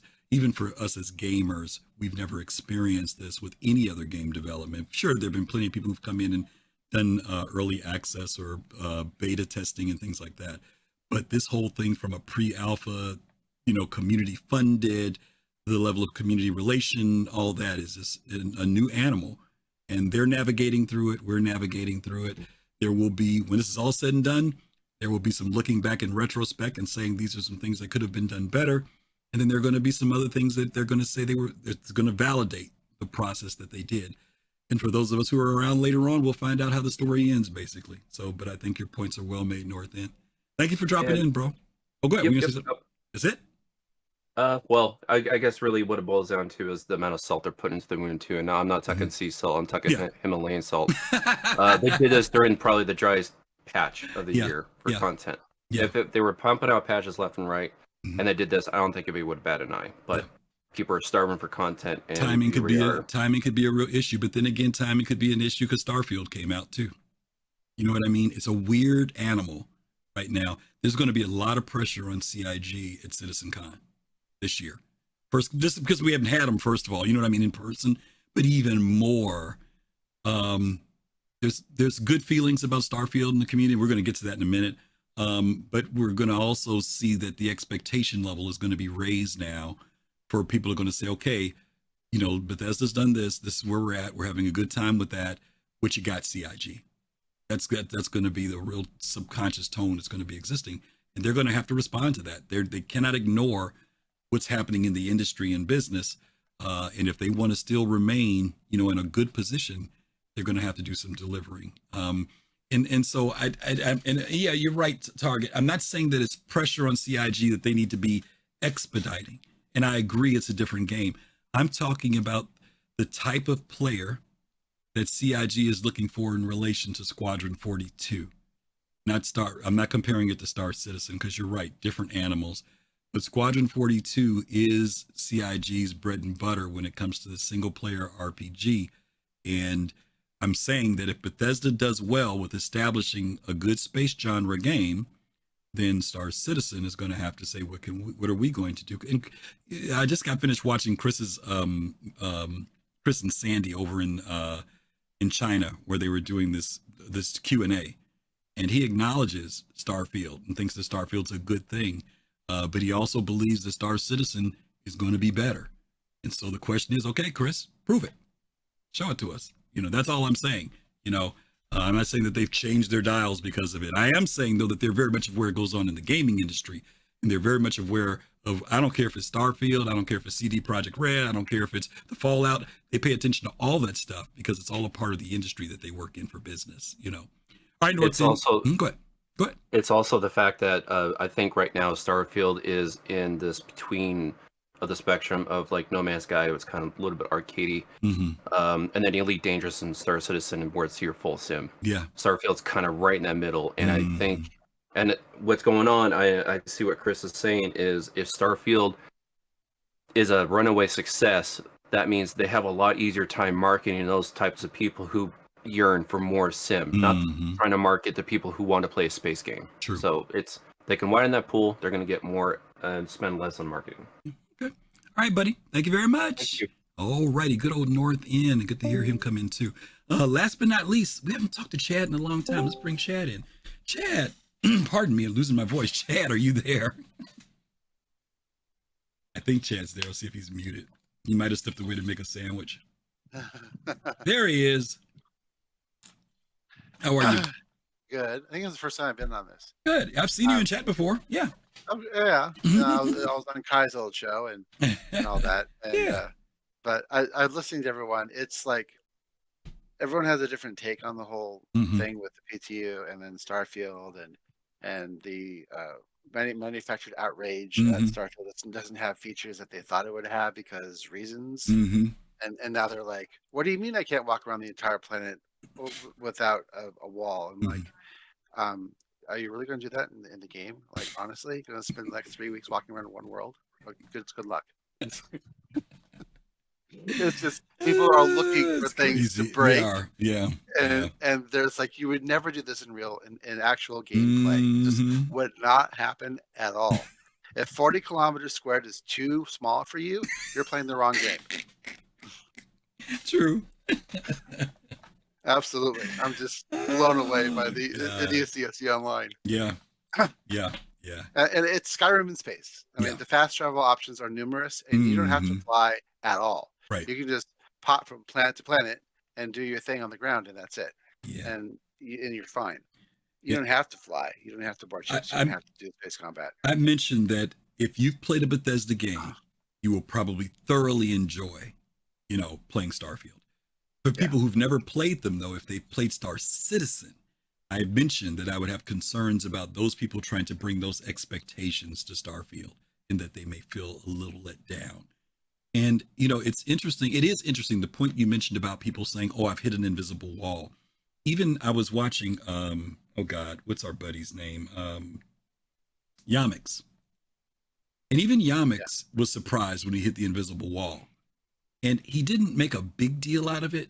But I think what's happened is because technology is evolving, where that thing is starting to become less of an expectation, that we are expecting complete freedom of movement, that if we're not careful, we will find ourselves building expectations up. As I mentioned, it's us as the player that assumed that we could do something. Right. And so we're somewhere in that weird place where technology is at that place where eventually you would be able to, if you really, that's the bad thing about using these phrases of like, as a player, you can do whatever you want. You know what I mean? That's a big freaking check to write.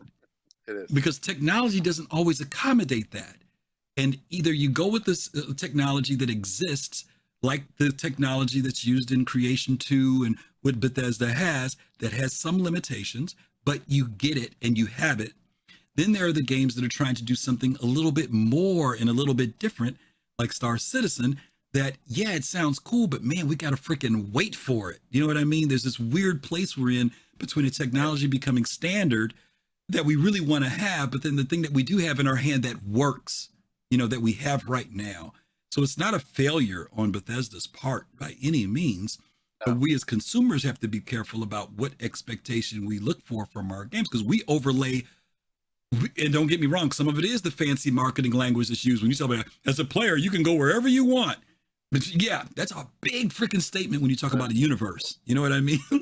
Big asterisk. Yeah, look at Elite. Right? But if you're going to take a real simulation of the Milky Way galaxy, what's out there? You know what I mean? Dust and rocks. I mean, it sounds great. We think, oh, I'm going to go in there. I'm going to go do this and do this and this. Then you get there and it's like, there's nothing there. Well, yeah. It's a one-to-one of the universe. You know what I mean? What did you expect to be out there? So again, we have to be careful what we overlay over these games. We've been watching a lot of Star Trek and Star Wars and, and with Starship Troopers, and we bring those to these games.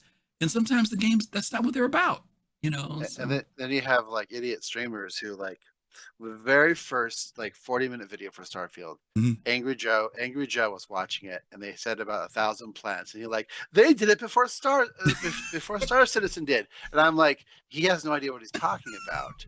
What does that even mean? Right? Like, what did they do that wasn't done by CIG for Star Citizen? Yeah. And other than saying 1,000 planets, 900 of which Bethesda said are procedural generated. Right. There's nothing on there. There's maybe some resources, maybe some random stuff here and there. Right. And they also said, if one player goes to this a certain spot on the planet, and then another player in a different game goes to the same spot in the same planet, they will not be the same. That's right. They will be different. They are procedurally generated at time of landing. Yep. and then they'll stay cached for that game and that game only. And then at a certain point, there's only so many of those they can store, and they're going to delete the old ones. Delete them. Yeah, yeah. As you go through the game, so it's not persistent. Yeah, it's not this handcrafted nirvana that people think it's going to be. It's going to be the main story quest and the side quests, and all the stuff that's needed for that will be in there, and that's it. Yeah. And then you can pick some random plan to build your base, which you can't show anybody because there's no multiplayer. Although I'm expecting a Starfield 76 in the next year. Absolutely. You know what's going to happen. You know, I hope that they built the franchise out. I really do. Yeah, I hope that they built the franchise out, that it's something that lasts around for a long time.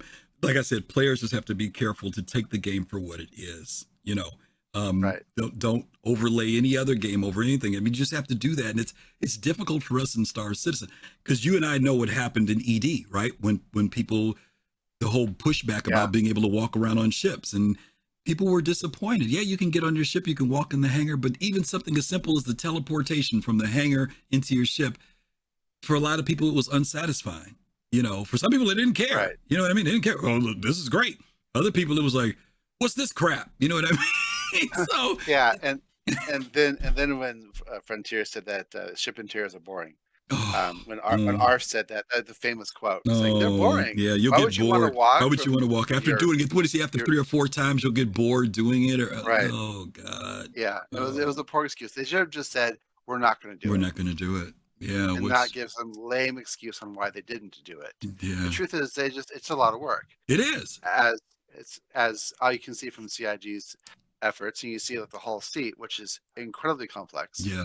Yeah. And has a bunch of new stuff in it, and it took forever to get in the game, but now it's in the game. Yeah. And the PTUs, I've been playing the PTU. I'm a subscriber, and I'm also concierge, but I didn't complain. It's like subscribers have always been a component of Wave 1, or concierge. Yeah, they raised the thing on the concierge to like the stratosphere. Right. Okay, fine. But if you're spent that much money to begin with, you're most likely a subscriber anyway. For a good percent, and I have several friends who are as well. And the PTU so far has gone really well from the things that they have. Like, this is the new thing, go try it out. That's great. This works, doesn't work. And then like the last patch, we fixed EVAing out of your ship so you don't start spinning out of control. I tested it and it worked. It's smooth as glass out of the Cutlass Black and out of a Titan, which is notorious for getting caught up. I can fly, I can EVA in and out of that thing all day long. Right. And I don't get killed anymore.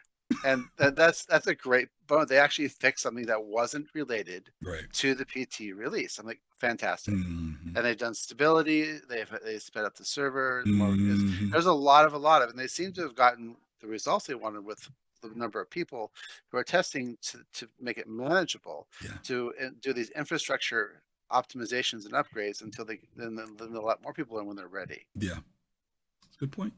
All right, Chad. Thank you, brother. Appreciate you coming in, man. Come by anytime, okay? No problem. All right. Chad's a great guy. He's from over with Kai Zen, with Black Sky Legion, and he's a really, really nice guy. Thank you guys so much. We went way over time on this one. I haven't even gotten to the halfway point of the show, and I'm 3/4 of the way through with the show, past that, in fact, 80% done. So what I'm going to do is I'm going to do a little short thing here. First off, I want to go back and mention Wonderful, our charity fundraiser for Play Live for St. Jude Children's Hospital. You guys have put us at $2,250, which is amazing. Thank you guys so much. You're getting us there. I said I wanted to be at 2,300 before the day is over with. There's still going to be 15 minutes left for us to raise another $50. So you guys can tell people about our fundraiser. Would be greatly appreciated. Please like and follow us too, by the way. We never say that enough. We always appreciate the fact that you guys are here, but tell folks about our shows so that we'll get more folks that'll come on and more people can give toward our charity fundraiser. Okay. Let me get this off the screen because this is evidently, that topic has really got folks worked up. As you guys know, I'm gonna say this real quick. You guys know this is where we are with the fundraiser. The $3,000 is coming up. We're going to do a 12-hour live stream. We really expect to do really, really great time during that point. We really think we're going to go from $3,000 to $5,000 during that 12-hour fundraiser. So if you guys can help us get to that $3,000 mark, we think it's going to be a breeze to get to the $5,000. So that's why we really want to push that. So please, once again, continue to support us with that and let people know about what we're doing. Okay, now I'm going to combine these next two, I think. Man, I really want to talk about both these subjects, but the time just is not going to let me do it. So let me pick which one I want to do. Let me do.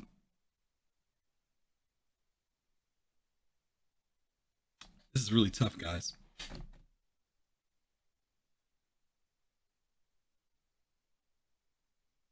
Okay.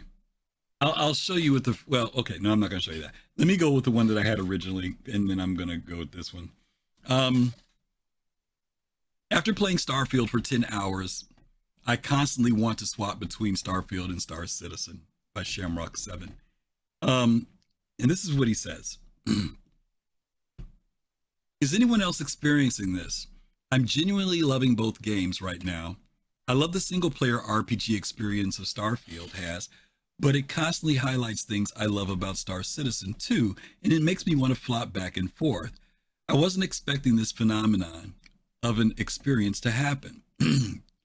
I thought I'd just play Starfield for a long few months and then go back to Star Citizen when I honestly see myself playing one game on some days and then playing the other on another with friends and orgs, etc. Either way, it's a good time to be a space sim enjoyer. And I want to kind of use that one because Chad brought up some stuff and Northian brought up some stuff and Ozzy brought up some stuff that kind of wraps some of this together for me. He's only been in Starfield for 10 hours. Okay. And again, totally supportive of Starfield. I've got Starfield. I'm not playing Starfield at this time because I'm playing Baldur's Gate 3. And I'm focusing in on that. And I'm focusing in on Star Citizen because I have to do these shows. And so for me to get into the in-depth world of Starfield would be an overload for this old man. So I'm going to wait till later. But I'm cheering on people who are enjoying Starfield and enjoying the experience of it.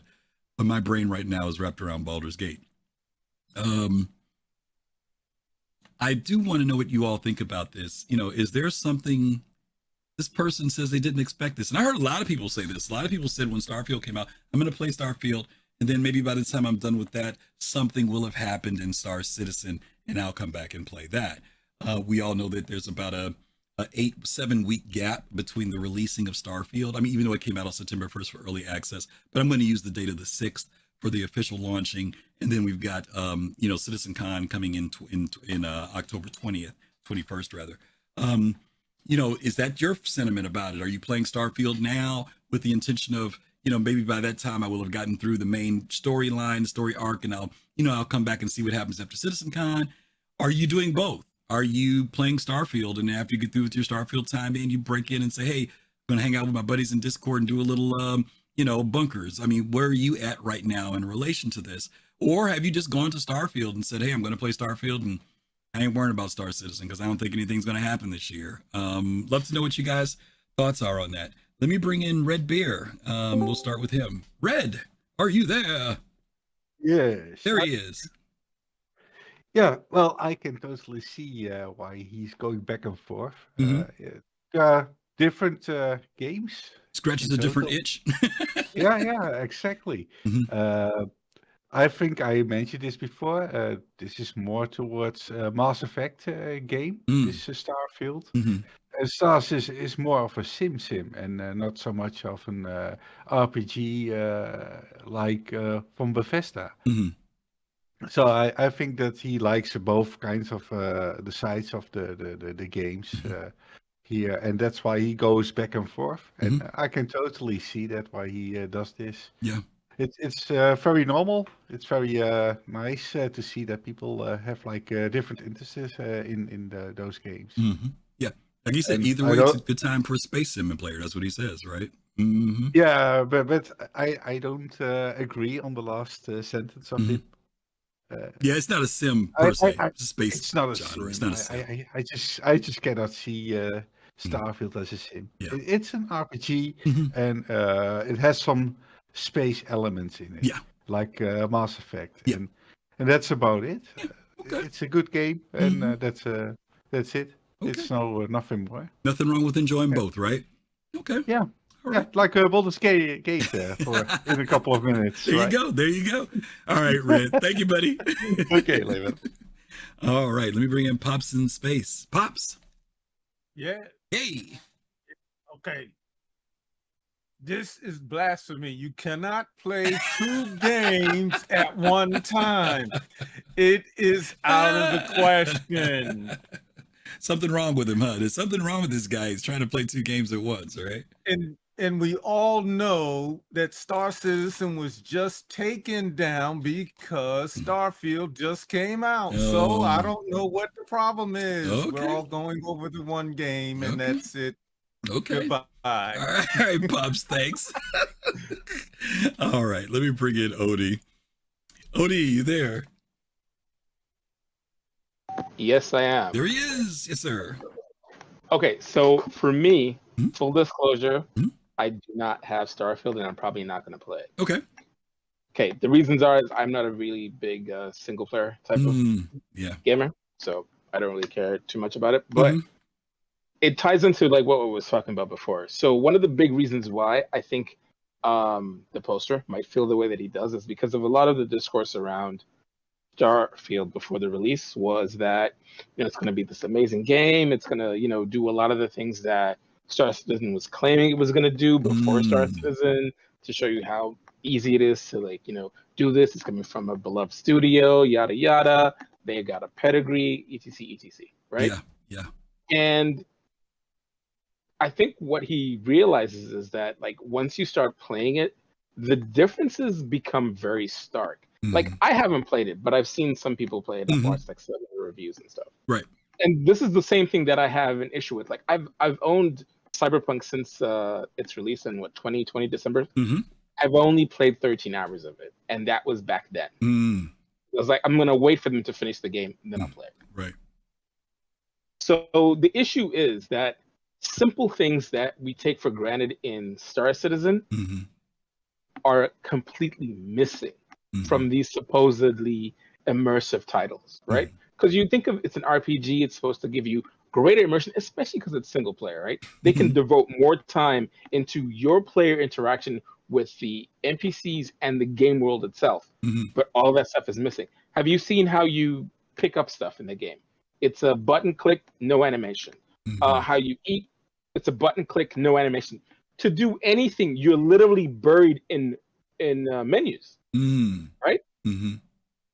I mean, it gives me hardcore ED vibes, right? You living inside of a menu, and that's how you're playing your game, and then you have to manage your inventory a lot more, and it's a lot less efficient. So obviously, the inventory in Star Citizen has a lot of issues, right? But we know it's not done yet, right? Okay, this is done, and the thing that everyone keeps saying to me, and I think if I was Bethesda and I was hearing this, it wouldn't sit right with me. It's okay. The modders will fix it. So you're saying that their developers don't know how to develop their own game better than the guys they're going to play? And you shouldn't. It should be something that adds to the game, not literally becomes the game. Yeah. Right? Do people still play regular Skyrim, or is it just modded Skyrim? Right? Yeah, I hate to say that is something that I've heard. I actually have heard people say that, don't worry, the modders will come up with it, which is interesting. I mean, I like the fact that they keep it open-ended for modders, but for the fact that the players will rely on the modders to do the things that they wanted to do and takes the pressure off, or not the pressure, but removes the responsibility from the developer to hear what the community wants is interesting. Exactly. I mean, the fact that, people were expecting the game to launch buggy, to have missing X, Y, and Z. Right, and then just be like, it's okay, guys, don't worry, we'll fix it. We'll fix it. I don't know, that just doesn't sit right with me, and I'm just like, I don't know why people are like that, but I don't know. I can see why he'd be going back and forth. All I know is that Star Citizen has literally spoiled me, and it's made me, I don't know, hate games. No. It's not. It makes you hate. It has seriously. What it has is raised your expectation. It's raised your expectation. That's what I found with me. I'm like you. I can't play single players. I've been trying. I literally started playing Outer Worlds 2 months ago to get myself ready to play Starfield, because what I found is my interaction with people takes greater priority for me than solo playing. It's difficult. I'm like you. I'll start a game. I'll be excited about it. Within a week, 2 weeks, I get bored. I don't go back to it anymore. I didn't finish Outer Worlds. I got through chapter 1 and I stopped. And so I'm kind of in that same weird space where I find myself coming back to Star Citizen, even in its funky state. I still come back to it, regardless. You know, it's a weird thing, you know. No, I hear you. And the thing is, for me, it's not even like, because I usually play Star Citizen solo because I'm like Riddick, you know, one speed, my speed. Yeah. Keep up with it. So I'm gonna leave you behind. Right. But like, it's just like the interactivity is, I think, the thing that really I didn't know that I liked it until I experienced it. And now that I have, it's hard. It's like going back to play other like games without it. Yeah. Simple things like, people complain about, oh, you know, I had to take my helmet off to eat or drink or whatever. But the fact that that's something you have to do in this game, you have to consider it. And the thing that makes it even better is the fact that it's animated. Yeah. Which is something we've taken for granted, like you said. You know, we've taken a lot of stuff for granted. That, you know, I remember the first time, and I got to move on, but I will say this to you real quick. Kai, I'm gonna get you anyway. What I remember was I was telling the story about God, what's his name? He was the guy that played ED. DK, if you're in here still, throw his name in chat for me. Well-known player in the Elite Dangerous community. He's an author. No, he's an author. He's written the stories. Oh, yes. You know what I'm talking about, right? Yeah. Drew, thank you, Kai. Yeah, Drew. DK and I got to hang out with Drew when he came over and started playing Star Citizen. We gave him a tour of the game and all this other great stuff, right? Which was great. Pace, thank you so much for following. But this is something that he did for weeks and weeks and weeks. He bought a Cuddy Black. He would go into Quantum, and every time he'd go into Quantum, he would get out of the chair, walk to the back of the Cuddy, and open the back door and look out the back, and his whole face would light up. You know, just the fact that he could do that, you know what I'm saying? And it's something that we've come to take for granted, walking on a ship, doing this, doing that. You know, we don't even think about that anymore, the tech, or that there are no other games out there that allow you to do that. And it's so easy, as you mentioned, to take it for granted until you go to some other game that doesn't have it. Then all of a sudden you're like, whoa, you know, is that the interaction? Clicking on it and there's nothing to show that I'm doing it. You know, it is. That's a reality. You know, and I think it's a good one that you mentioned. Let me get going here because I got a BG3 game. I'm supposed to start in 4 minutes. Odie, thank you for stopping in, bro. Okay, appreciate you. All right, Kai, I know you dropped out. Let me show you guys this last thing. Thank you guys, by the way. All those were great comments about this. And Pops, you hit it on the head. What a blast for me to be able to play 2 games simultaneously, right? No. It's okay, guys. It's okay. If you want to spend the next several weeks playing nothing but Starfield, have at it. Enjoy yourselves. Take a break from the Star Citizen drama and all that stuff. Come back after CitizenCon. See what's going on. Maybe something good comes out of that. You'll feel happy. Maybe there's some other stuff you're like, let me go back to playing Starfield a while. I'll wait till IAE. There's nothing wrong with playing both games. We really want to tell you guys that. Let me show you the last thing that I did want to show you guys tonight. And I know we're getting close, Kai, so I want to make this real fast. I'm not taking any comments on this. I'm just going to show you because I told you there was another topic that I wanted to bring up tonight. And it's this. This statement here. We had certainly bit off far more than we could chew. Okay. And I told you we were going to come back up to Starfield at the end of the show. This was a quote from Todd Howard. Okay. And this is in the latest issue of PC Magazine. Fast Card, if you can put that link in for everybody so they can check it out for themselves. There's also a link to PC's review of Starfield. But this is what he says, okay? He says, I'm going to make sure I'm going to read this whole thing here. Going from here is an RPG set in Boston and Massachusetts to here RPG and set in space is a mind-boggling task. Todd Howard, captain of the SSS Starfield, definitely felt the weight of his mission during development as revealed in a letter he sent to reviewers before the game's launch. This is what Todd said. By 2020, we had a team at its full production of 275, just as the world turned upside down with the pandemic. We had to work in all new ways. There are many days when we thought the game may never exist, that we had certainly bitten off far more than we could chew. Development is never a straight road. It is often a winding and treacherous path. Okay? I'm saying that because, again, you know, Starfield's out. It's getting pretty good reviews. People seem to be pretty happy with it. But again, smaller crew, admittedly. Bethesda's much bigger than 275. That's just how many people they had working on this particular game. But the fact that he says that it got to a point where they thought that maybe they had bitten off more than they could chew. You know, it's not as ambitious as Star Citizen, but it was ambitious in the sense of them doing a brand new franchise, something that they hadn't done before, having to consider all the dynamics of what a space game is and tackling that and then being able to produce it. They started in 2016. It's been 7 years, a little over 7 years for the development of that game. And even with all their experience, all their expertise, their staff, having an engine, all these other things, for them, it was still a struggle to produce a quality game. So I'm saying that to you, Star Citizen people, to take a deep breath. You're in a totally different animal with CIG, with Cloud Imperium. And it takes a lot. This is no easy road. And just like it was no easy road for Bethesda, CIG is taking an even more ambitious path, which is no easy road for them. Let's all hope and pray that things continue to go well. Let's hope that CitizenCon this year will be a dynamic event that is exciting, that we'll enjoy playing Starfield, but it'll also give us even more energy to continue to support and back Star Citizen. So I'm going to stop. I'm right at 4 o'clock, and I got to break off now because it's time for me to join some other people in the Dungeons and Dragons world. But I want to say thank you to everybody who's here today. Thank you guys so much. We are at 2,325. You guys pushed us over the 2,300 mark. Thank you so much. By $25, we are over it. We are now only $675 away from that $3,000 mark.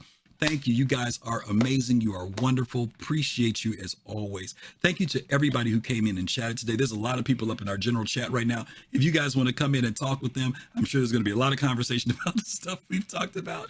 It would be really a lot of fun. Our Discord is always open for you guys to come in and hang out with us after our shows.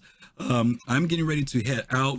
We are going to go set up a raid. We're going to raid Expat Brat. I actually am laughing because Expat's title for their show is Star Citizen, what is that? I mean, Starfield, what is that? I think that's really funny. But Expat is great. Expat does this whole role-playing thing. If you've never seen Expat before, check her out. Really, really good stuff. Thank you again. Fast Cart, thank you as always for backing me up in the background there for modding. And as always, you guys stay safe. Take care of yourselves. Don't forget, I got to talk about our next shows. Jeez, oh, Pete, I'm so far behind here. I almost zoned out. To Podtat Saturday. Today, we guys going to send you off to Paul Shelley. I got my Astro Pub shirt on. Make sure you go see him at 6 p.m. Eastern time. Tomorrow's show, we're going to be doing update 3.20. We're going to be giving our review of what's going on in the PTU. For those of you who've been in, haven't been in, whatever the case may be, hope you guys can join us to talk about all the cool stuff that's in 3.20. As always, people think, it's going to be a nothing patch. Then it comes out and it's like, wait a minute, there's way more stuff in here than we thought. So we definitely want you guys to join us tomorrow for update 3.20 at 8 p.m. Eastern time. Don't forget, go over and see Paul at 6 p.m. Eastern time. Don't forget to see the guys at Relay at 9 p.m. Eastern time. Fill your whole Saturday up with good Star Citizen information and enjoy Starfield. All right, guys. Till then, later. Peace, soul. See you soon. Bye.